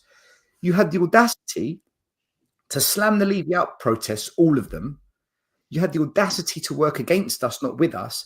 But yet, as soon as Change for Tottenham appeared, which I know Lee McQueen was involved in, they had one job. It was the Change for Tottenham walk down the high street, the big protest. On the day of the protest, what did they do? Didn't show up. The protest got cancelled. We have got, and this is what Adam was alluring to on that Talk Sport video. We are Tottenham TV. They've sold out. They don't get involved no more. Completely sold out. From being right in it and involved at the front line, on the front line, they've completely banished themselves from it. There's too many channels. And by the way, do we know that for certain still, man? Do we know that for certain about them? Where are they talking about we need to take action against the board? Where are they talking about taking action against Levy? When do you hear them talk about that? When do you hear them talking about we've got to do something? They don't, right? Listen, I'm talking on behalf of Stelios, not Tottenham away. You can have a different view on this, Iggy. That's fine. I'm talking on my thoughts. There are, in this community, we have got too many YouTube channels, too many podcasters that just want to be online, sharing their views, letting you maybe have your views, and they'll put your view up on the screen. Maybe they'll do a guest show where people get to come on and debate. But none of them want to actually take action about the biggest problem. Right now, they're all suddenly talking about Levy and Enoch. Why? You're not going to do anything about it. But we don't want to change the manager. I'll share your view. I'm 100% behind you. I share your view, right? They're cowards, and I said that earlier in the show, right? That you're right. They've got their financial. I'm not hating Maz. I'm not hating in them. I'm being honest about what I'm seeing. I'm not hating on them individually. Absolutely not. Right? I don't know them individually, but they have their financial at the highest level. Yeah, it's hypocrisy. They have their financial benefit and the business benefit of running the channel, but the other and the other thing that they're Henry Wright is the worst, by the way. They think that they have a higher morality because they're deemed as positive towards the club, right? And it's not a high morality. In fact, it's the worst kind of morality because they're putting the interests of the ownership ahead of the club they love. Exactly what you said, and I agree with you on that. And for me as a fan, that's unforgivable. You can't do that. You can't sacrifice your own morals and what you see with your eyes to benefit someone else that won't own the club forever, right? They own it now, but they're not going to own it forever, right? And they should care about the long-term future and the success of the club. That's why we support Spurs. Correct. Abby Summers. She's on this show, that show, AFTV, DR Sports. Today, the panel, they absolutely roasted her, laughing at her for losing to Ipswich. And then when it came to her analysis, her explanation, she just went into one about Levy and Enoch. And I'm sitting there thinking, but you don't protest. You don't boycott. You don't get the fans to get behind some kind of campaign against the board. So you're another one, Abby Summers. Another one that's got a comfortable position in the media, got a comfortable role, but are you prepared, to push and shove? Or are you just going to sit there and tell us, well, Enoch this, Levy that? On this though, still. Maz, last point. Okay, I'm just picking out the ones that a lot of people know. There's many others like Ben Bowman's, Mitch Fettons, all of this mob, a lot of them. The thing that just I will never understand with these types of people is when they say this. protesting doesn't work. What's the point? But you've never tried. How do you know? Because you only get 100 people to your protest. Because you don't turn up. Because you don't get behind it. Because you don't market it. Brian Daigle stayed loyal to the Levy out, Enoch out, and he lives in Canada. Even to this day, he'll still bang the drum against Enoch and Levy. He came back to stand on the high street. The thing is, still, Canada. what I will say to that is this. He flew back to protest. He flew back to England to protest. The thing is, for a lot of these guys, look, I don't know, for a lot of these guys, and it's not defending a lot. This is their livelihood. So to go against, it's listen. No, I don't want to hear this. No. All I'm saying is this. Okay, with us, we can say whatever we fucking want because here, we do this as a passion. We all have work outside of this. It's a passion. We can come on this channel and we will stick with what we've been banging this drum all the time.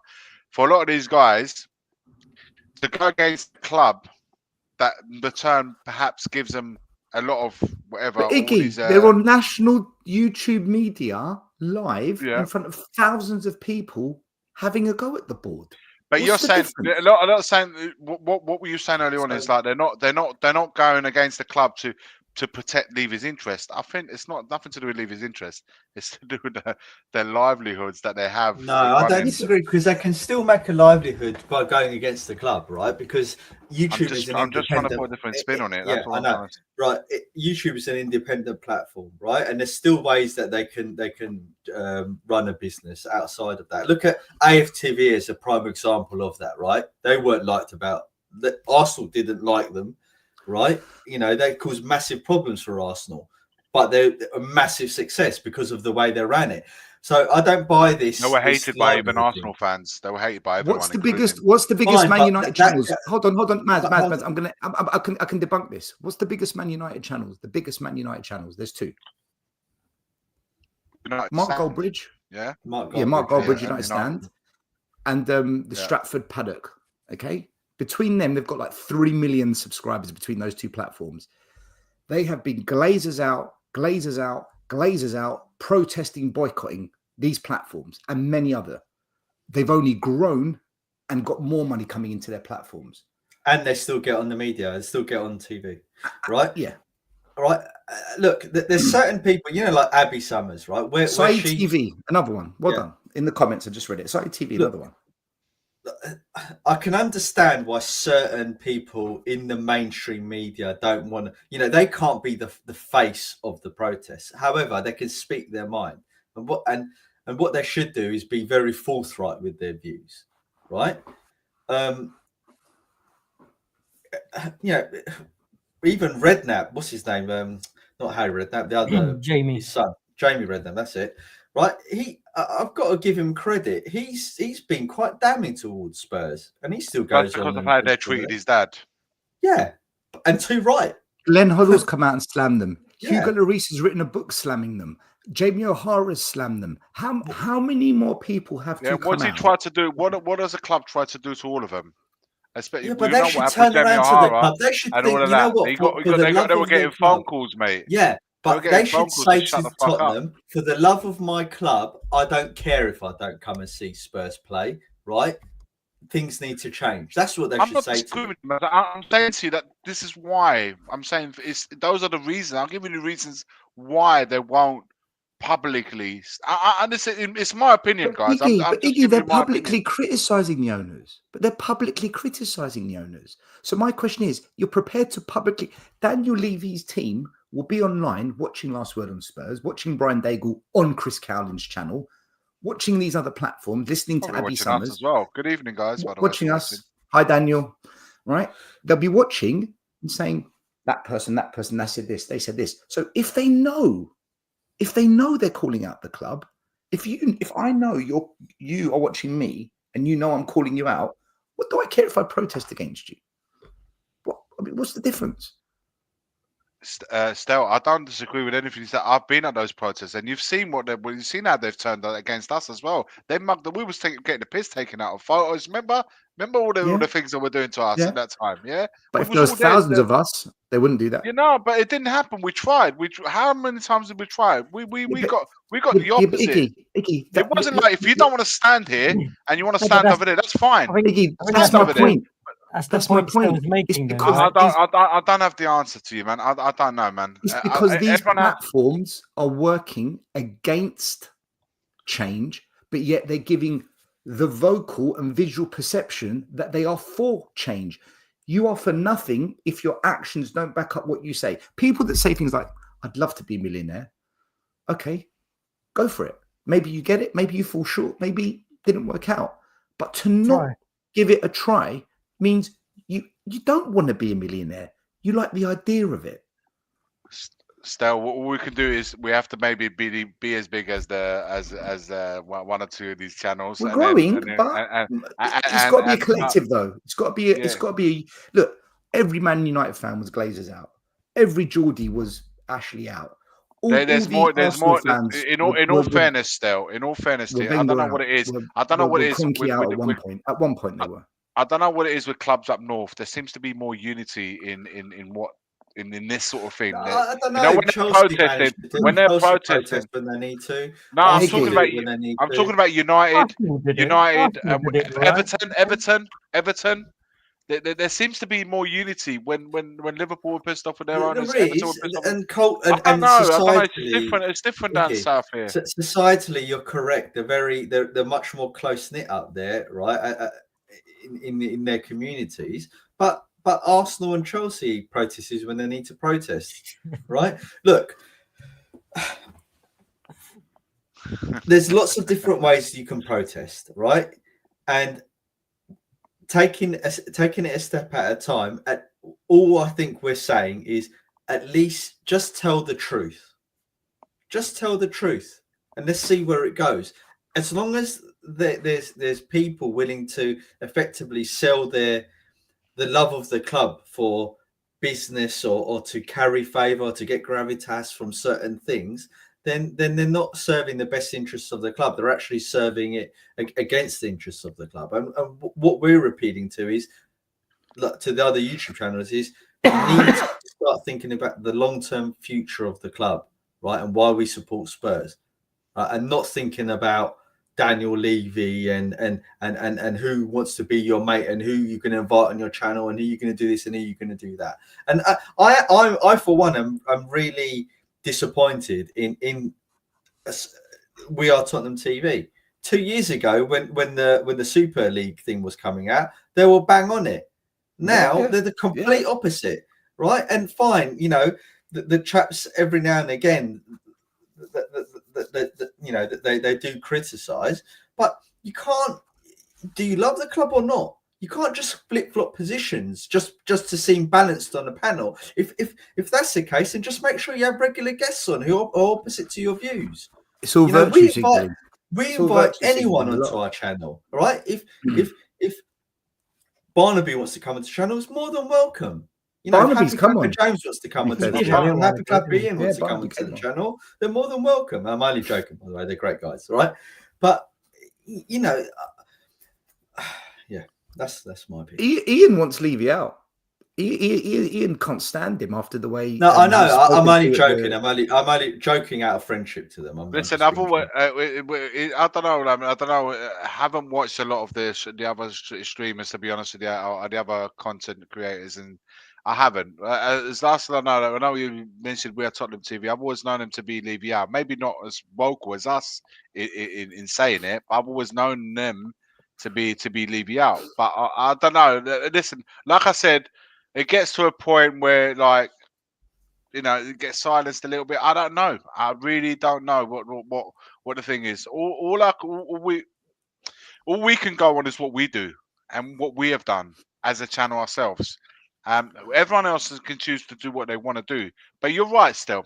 When you say, like, you know, if you openly come out, like Abby, for example, you just mentioned Abby, come out and openly slated leaving in, it's okay. It's all good doing it when you're on channel slamming it. Where are you? If Expressions goes in on a club, I don't know if he has or not. Again, I haven't He's watched another it. one. Expression's another one that needs to put his finger out. He has These to go guys- at them, though. He no, does no, have no, a go at Levy and stuff. He I does feel have a he guy did. leaving it, but then Still. he's nowhere to be seen at the protest. I certainly haven't seen him. I haven't seen him. So, you know, things like that. I don't understand why you would on a channel say it and then you won't be seen on a high street protesting. That's the part I personally don't understand. Iggy, it's not even a protest on the high street, right? If a boycott was arranged, are they going to get behind the boycott? Are they going to promote it? Are they going to say to every fan, "We've all got to boycott. We want you to get behind it"? Sava We've got himself. to- Sava We've himself. got He's to. for himself. He doesn't protest. No, So, but Sava- we know Sava Sava to does be Levy protest. out. No, he Sava doesn't does protest. As in, no, I think what he's referring to is he doesn't go to the high street and protest publicly. Yeah, but So, he boycotts games. That's a form of yeah, protest. Lee McQueen's Listen. sitting there with the latest brand new merch every week, and he'll say, "Yeah, but it's because I'm a supporter." No, you're a customer. You are facilitating the problem. This is Iggy. I'm saying it as it is, right? I'm saying it as it is. You cannot be a fan base that when the tide turns against the manager, you start saying shit like he wasn't backed, or oh, Levy's done it again, or Enix the problem, but then you allow them to get rid of the manager and put another one in, and as Maz always says, and just brush it under the carpet. The complete acceptance of allowing constant failure to be brushed under the carpet without any accountability for this ownership because the board want to talk about it but do nothing about it means the fans are a problem. The fans of Tottenham Hotspur have become a major problem, and it is led by the Spurs journalists and the Spurs YouTubers and the Spurs podcasters. I'm hitting facts here. This is the truth. And I will get pelters when I go to the stadium if I ever go back again, because at the moment I'm boycotting. I'm not going again until I see fundamental change at the club. I'm not doing it. Lee will take a ticket. £50 each, please. Oh, that's a bit over the top for me. Sorry. I'll give you mates for it. 49. What else cheaper than what you gave Iggy? I think this conversation needs to be had, though. I think it's a really important conversation because Do you know I would love, Maz, I'm sorry to interject. I would love all these guys that we mentioned tonight to come on a stream like tonight. Yeah. And do you know what? At least have a right to reply and say, do you know what? This is where my stand is. This is what I do. This is why I don't do it. And at least, if ever possible, if it can ever be done, I don't think it'll ever happen. Right? I don't think it'll ever happen. I'll gladly step off that show that night in case any of you are petrified of being on a channel with me, because I know some of you just can't bear the thought of being on the same show as me for whatever reason. I'll gladly step away from that show as well if it brings them on so we can hear the truth. No, listen, because I want to hear the truth, because all I'm hearing is PR spin, virtue signaling, and let me just say the right thing because that's what we do. I don't know. Like I said, I don't know. I can't speak for others, man. I cannot speak for others.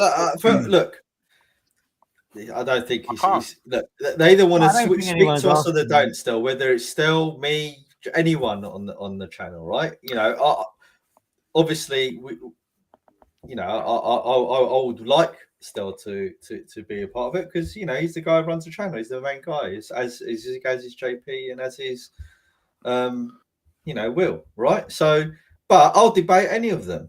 And it's not about debate. It's about discussing and having and putting the opposing views. But they need to. I'm going to say this as it is. They need to have the balls to do it. If they love their club, they need to discuss it. All right. Yes. Not hide behind, I won't talk to Still because he's got a beard, and I won't talk to Maz because he's ugly, and I won't talk to Lee because he's got grey hair, and Maz, you know what I mean? Maz, whatever. Maz, and I don't want to hear. We don't want to be on a show with Stell because he said bad things about us because you've said bad things about me. Okay, and just to prove I can be respectful as long as you're respectful, the Spurs Supporters Trust has agreed to come on this show. So in the next few weeks, spoiler alert, as Alex Box Office would say, the Tottenham Hotspur Supporters Trust chairman is coming on this show. And we will be the only show that says it as it is with him. We're not just going to sit there and just all lovey-dovey, huggy. No, real talk. Respectfully, though. And that will send and that hopefully sends a message to the other YouTube platforms who are petrified. We can be very respectful I can be very respectful if I have to be. No worries. So Martin, the chairman of the Spurs Supporters Trust, when he comes on, we are going to get to the bottom of why they refuse to take action, the kind of action that is needed at this club. We will get to the bottom of it. And Martin will get the utmost respect from us and be able to speak freely and say, represent his side of the coin as well. And do you know what? Respect for him to coming on. Honestly, respect for agreeing to it. And that's all you want, right? Is that honest debate and just hear it out from everyone's side. Look, fundamentally, it ain't about taking cheap shots. It's not about taking, ambushing people. It's about asking questions that are, in our mind, and with the questions that perhaps many want to ask. It's about and getting to the issue, tackling the issue, debating the issue, even, and just getting to the point of it. Because at the end of the day, man, it's like we all have. The thing is, we all want the same thing for Tottenham Hotspur. Perhaps we all go at it and say it in different ways and what have you. But fundamentally, we want the best for Tottenham Hotspur, and I don't see how we're doing things right now at the club is the best for Tottenham Hotspur, the football team. It might be best for everything else, and what's been built around the stadium and all of that. But essentially, from what we've seen on the pitch, nah. It's driven by their P&L, Iggy. I've thought about this, and it's just purely driven by the P&L, because it doesn't take a genius to have a look at some of the reasons why we failed, and there's plenty of experts that highlight this, right? Even Pardew highlighted it. The quality of player that we bring in is just not good enough for what we want to achieve or where we think we are as a club. The strange thing for Levy, and what he doesn't understand, is that, all right, let's say he's got a budget of, I don't know, 150 million on wages, right? You can still bring in quality players on high wages, but all that means is that you have to rebalance the squad, right? And how you supplement the rest of the places within that squad, i.e. what the wage structure is below those players.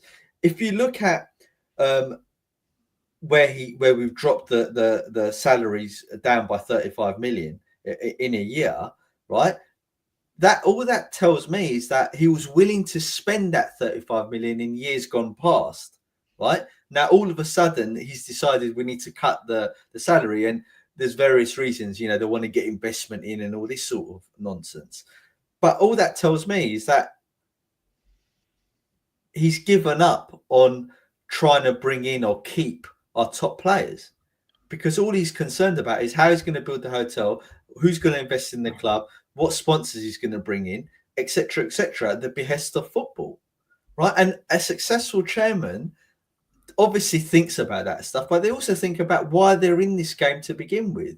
And they should be in this game like the Man City owners, like the Liverpool owners, like the Cronkies, like any other big club, is to win. Look at what Bowley's done at Chelsea. They've spent £1 billion, and they're still spending money because they want to win, right? Now, if it was just an investment for them, then they wouldn't spend that money and they'll just peter along. But they want to win, and our hierarchy should be analysing and thinking, right, how can we bring in quality players that will change the fortunes of the football team and maintain the revenue trajectory we still want to go? Because it's possible to do both. It is possible to do both. And one of the reasons why it's possible to do both is because our highest, and Ian said this point, so I'm nicking it from him, but our highest profitable year was the 2019 season when we got into the Champions League. So that proves, right, that we can be profitable, right, in that model from the past. Of course. The There we interest go. is, But with that model, sorry, a Iggy, win-win situation. with that model, Maz, where we got to the Champions League final, I don't think they spent that much on players. Yeah, they didn't, did they? They had there's no losing with that model, So JP. right You can't now- lose. You can't lose with that model in 2019. It's not a losing model. I know, but right now, right, where you say they should be looking at it to say, well, if we invested in football, then quite possibly we would be on the same trajectory in terms of revenue. But right now, they're doing as little as possible, reducing the wage bill. They're still getting the same level of revenue. So why does he have to change it? The people are not making a fuss about it.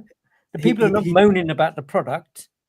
No one's he doesn't making have to change it, but I think what if I was in the board with him and I was one of his consultants, which I'm not, obviously, right? But I would be saying to him, yeah, but Mr. Levy, I'll be saying, I think we can generate even more money if we had more star players in the teams, right? And attracted more fans because we had star players, and we can challenge for the title and bring in the benefits of winning more major silverware and finishing high up, and it will influence our worldwide presence in football because we're a more successful team, right? At the moment, we have no star players, by the way, apart from Son. Who's our star players? No one. I don't. What Young's Iggy's son? Oh, what name do you want on the back of the shirt? No one. For God's sake, like if you go back 20 years, we had Bale, Ginola, Klinsmann, Sheringham.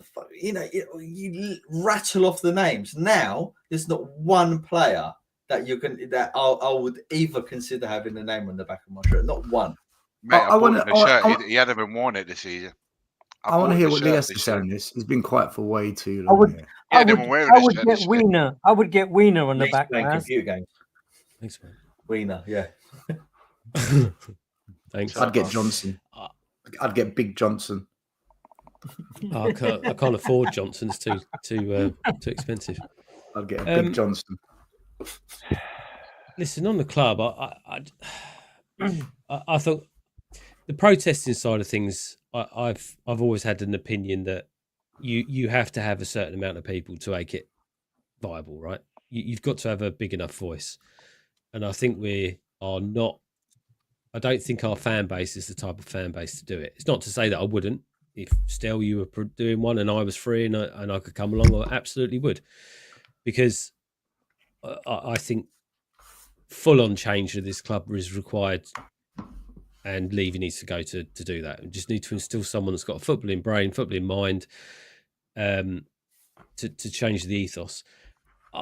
My only concern is, and I've said this to everyone on other shows as well in the past, is that while this club is basically printing money for Daniel Levy and Enoch, there is no getting them out at the moment.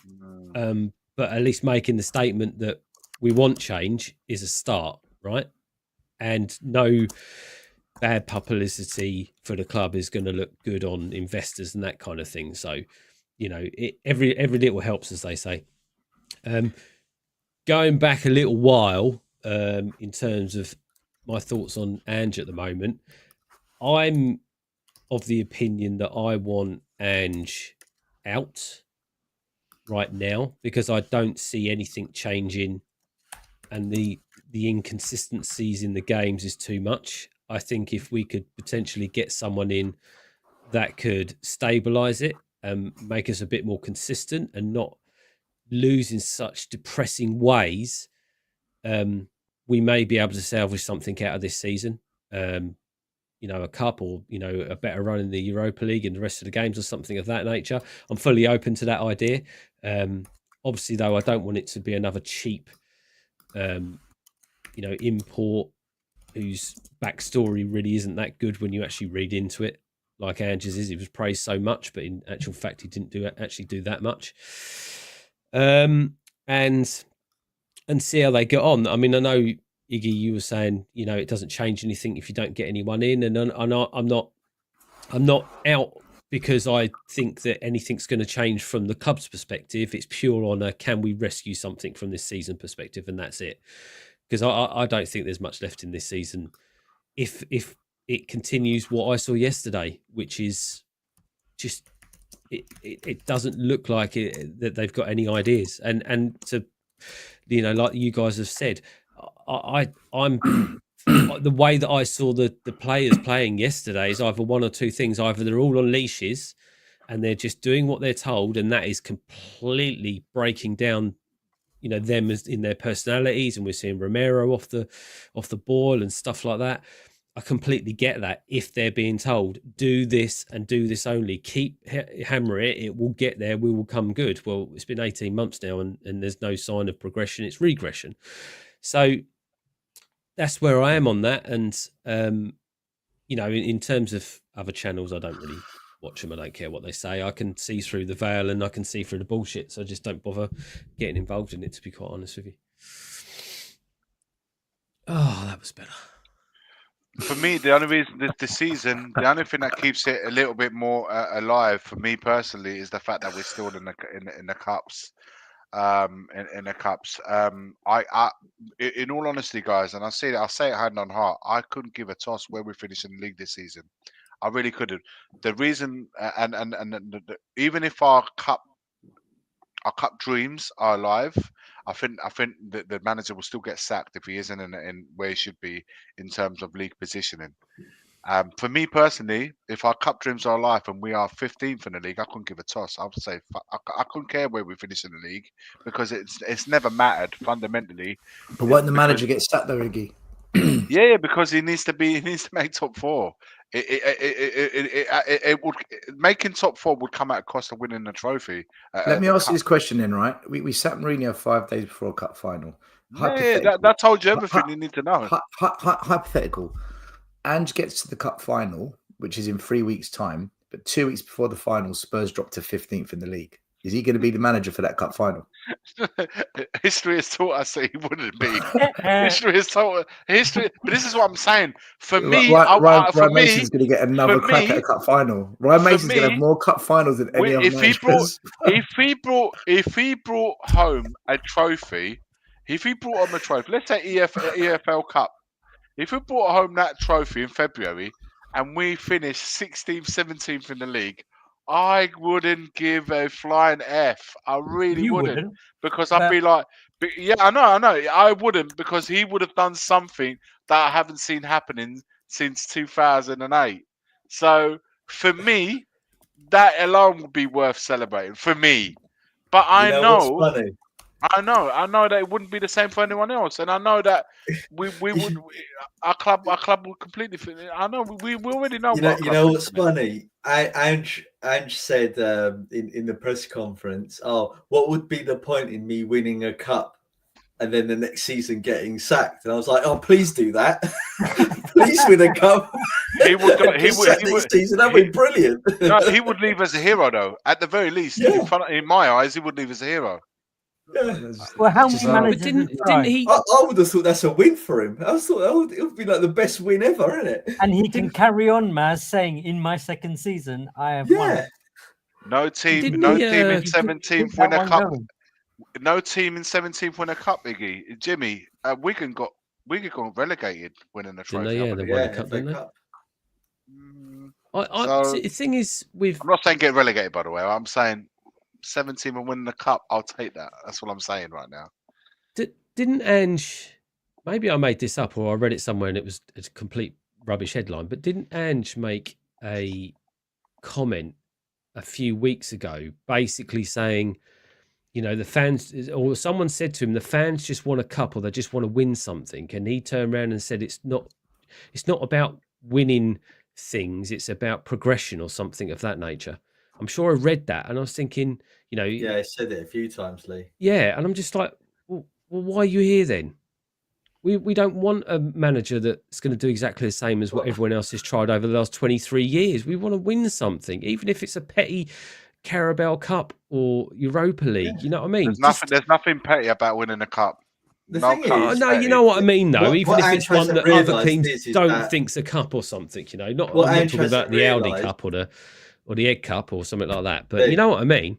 Yeah. What Ange hasn't realised is that the progression stopped after those first 10 games. Haven't progressed. You're absolutely right. Yeah. You're absolutely right. How many players don't even know the tactics any better? How many European competitions? How many European places? I just want to get Bertie Hotspur out of the way, just to say thank you very much for your great donation. do you guys believe protests may invite new potential owners? To be honest, from my perspective, I don't see why not. That tells new investors that, do you know what? The fan base is not happy with the current owners, and there's an opportunity for them to come in and have a go. That actually happened with Arsenal, didn't it? When they were having big problems, the owner of is it Spotify? Yep. Is it the owner of Spotify Yep. said, "I'll buy the club"? Yeah. Did Did he even bid? Did he even actually bid? No, but he came out. He came out publicly and virtually said it, so. publicly There expressed might be interest. There might be interest, No. but whatever. But to answer that question, yes, I do believe it will help drive it. we factually we know it would, because but a protest doesn't work, right? Protests, like Bertie's written, it has to be consistent and non-stop, regular, right? Did protesting by Man United fans force the Glazers to sell up a percentage of the business to a new co-partner that's going to take over the footballing arm? Yes, it did. Ineos are in. Did the consistent years of protesting by Newcastle fans get rid of Mike Ashley? Yes, it did. Did the last 2-3 years of protesting by Everton fans now getting new ownership there? Yes. If you make the position of the leader untenable to the point of where he doesn't want to be in a environment anymore because he's not liked, he's not loved, he's not wanted, why would you continue to turn up there other than pure defiance and narcissism? Okay, of course it was. That means Levy ain't going nowhere. That means Levy ain't going nowhere. That's convinced me that he'll stay, even if that happened. Iggy, let me tell you something about Daniel Levy, right? He's got a very soft underbelly. This whole thick skin thing is a facade. When he tried to furlough the staff, as soon as everyone jumped on the internet and said, no, we're not having it, they did a U-turn. As soon as David Pleat announced that his book would not be sold in the club shop and it's all going to be going towards for charity, everyone jumped on that. What happened? The book's going to be sold in the club shop. As soon as the Levy out chant started and his wife stroked his hand in the stands, that famous shot, what did he do? New football director, new scouting team, new football attacking manager. We're going to do data-driven model. He tried to give the illusion of change and people got sucked in by it. This man, when pushed, when any love towards him is publicly shown as not existing, and actually there's a detest for the man, he wobbles, and he wobbles hard. If we had mass protests, mass boycotts, and I've said it many, many a time, what's he going to do when the CEO of Nike picks up the phone and says, we've got this multi-million-pound contract with you, no one's buying any merch from your shop. We're not making money, Daniel. This contract doesn't work for us. When AIA, the sponsors, call him up and say, Daniel, it's a pretty bad look in that stadium and outside, the media all over it. This isn't the image we want for our insurance company. When people have got corporate boxes who spend 200-300 grand for those boxes, who wine and dine clients for marketing purposes, and it's toxic, it's horrible, they're going to be on the phone to the team that manages the reservation for these boxes saying, this isn't a good look on us, you know. We can't be doing this. That boardroom conversation is very uncomfortable for Daniel, and it will force change. That's how it works. But what we do at Spurs is got 100 people on the high road, a couple of thousand in the stand throwing balloons, and we think we're doing something. We're not. The fan base as a whole doesn't do anywhere near enough to push this man to where he needs to be pushed, which is out of the club. And of course he'd sell up. He's a human being at the end of the day. He's not God. That's my belief. There's your answer, Bertie. Why you're saying he gets that phone call from Nike saying, oh, you know, you guys are not selling shirts in your shop. I would like the phone call to be, Daniel, why have I got 1,000 people, 5,000 people outside my Nike store making a hell of a noise saying basically that it's Tottenham Hotspur football fans? When the chairman of this, when the president of the NFL calls up and says, Daniel, this isn't a good look for the NFL, man.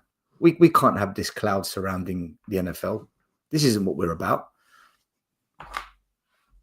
Now the shareholders are concerned.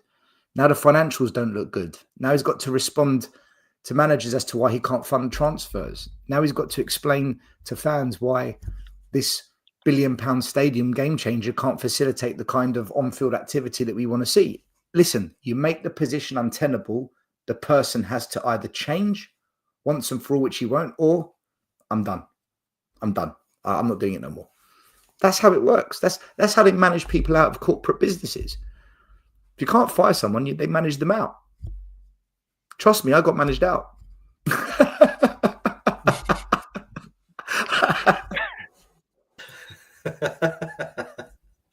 I know how it works. Cool. So it kind of goes along the lines of Ed, big up again. Thank you very much, Mom.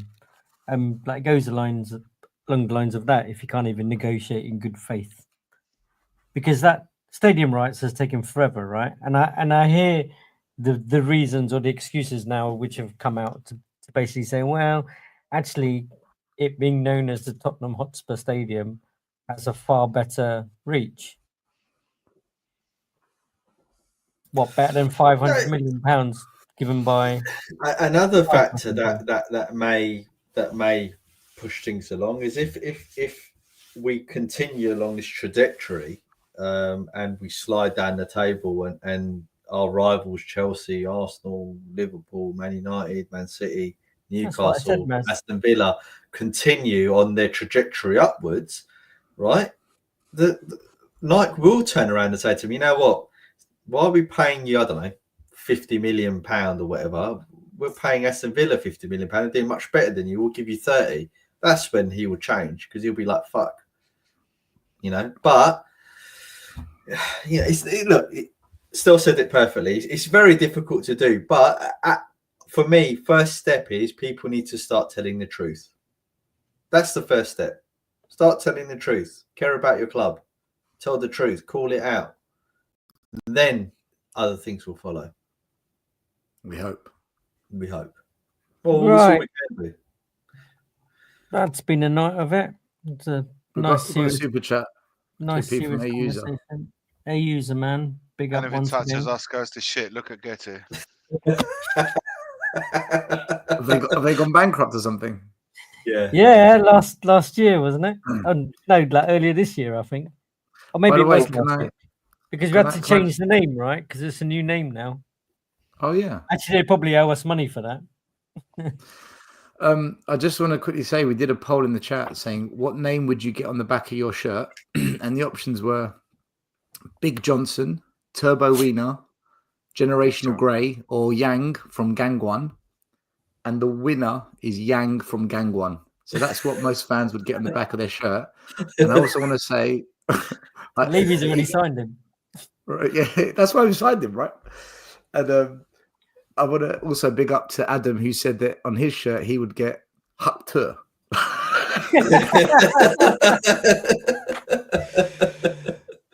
Fully. On that note. On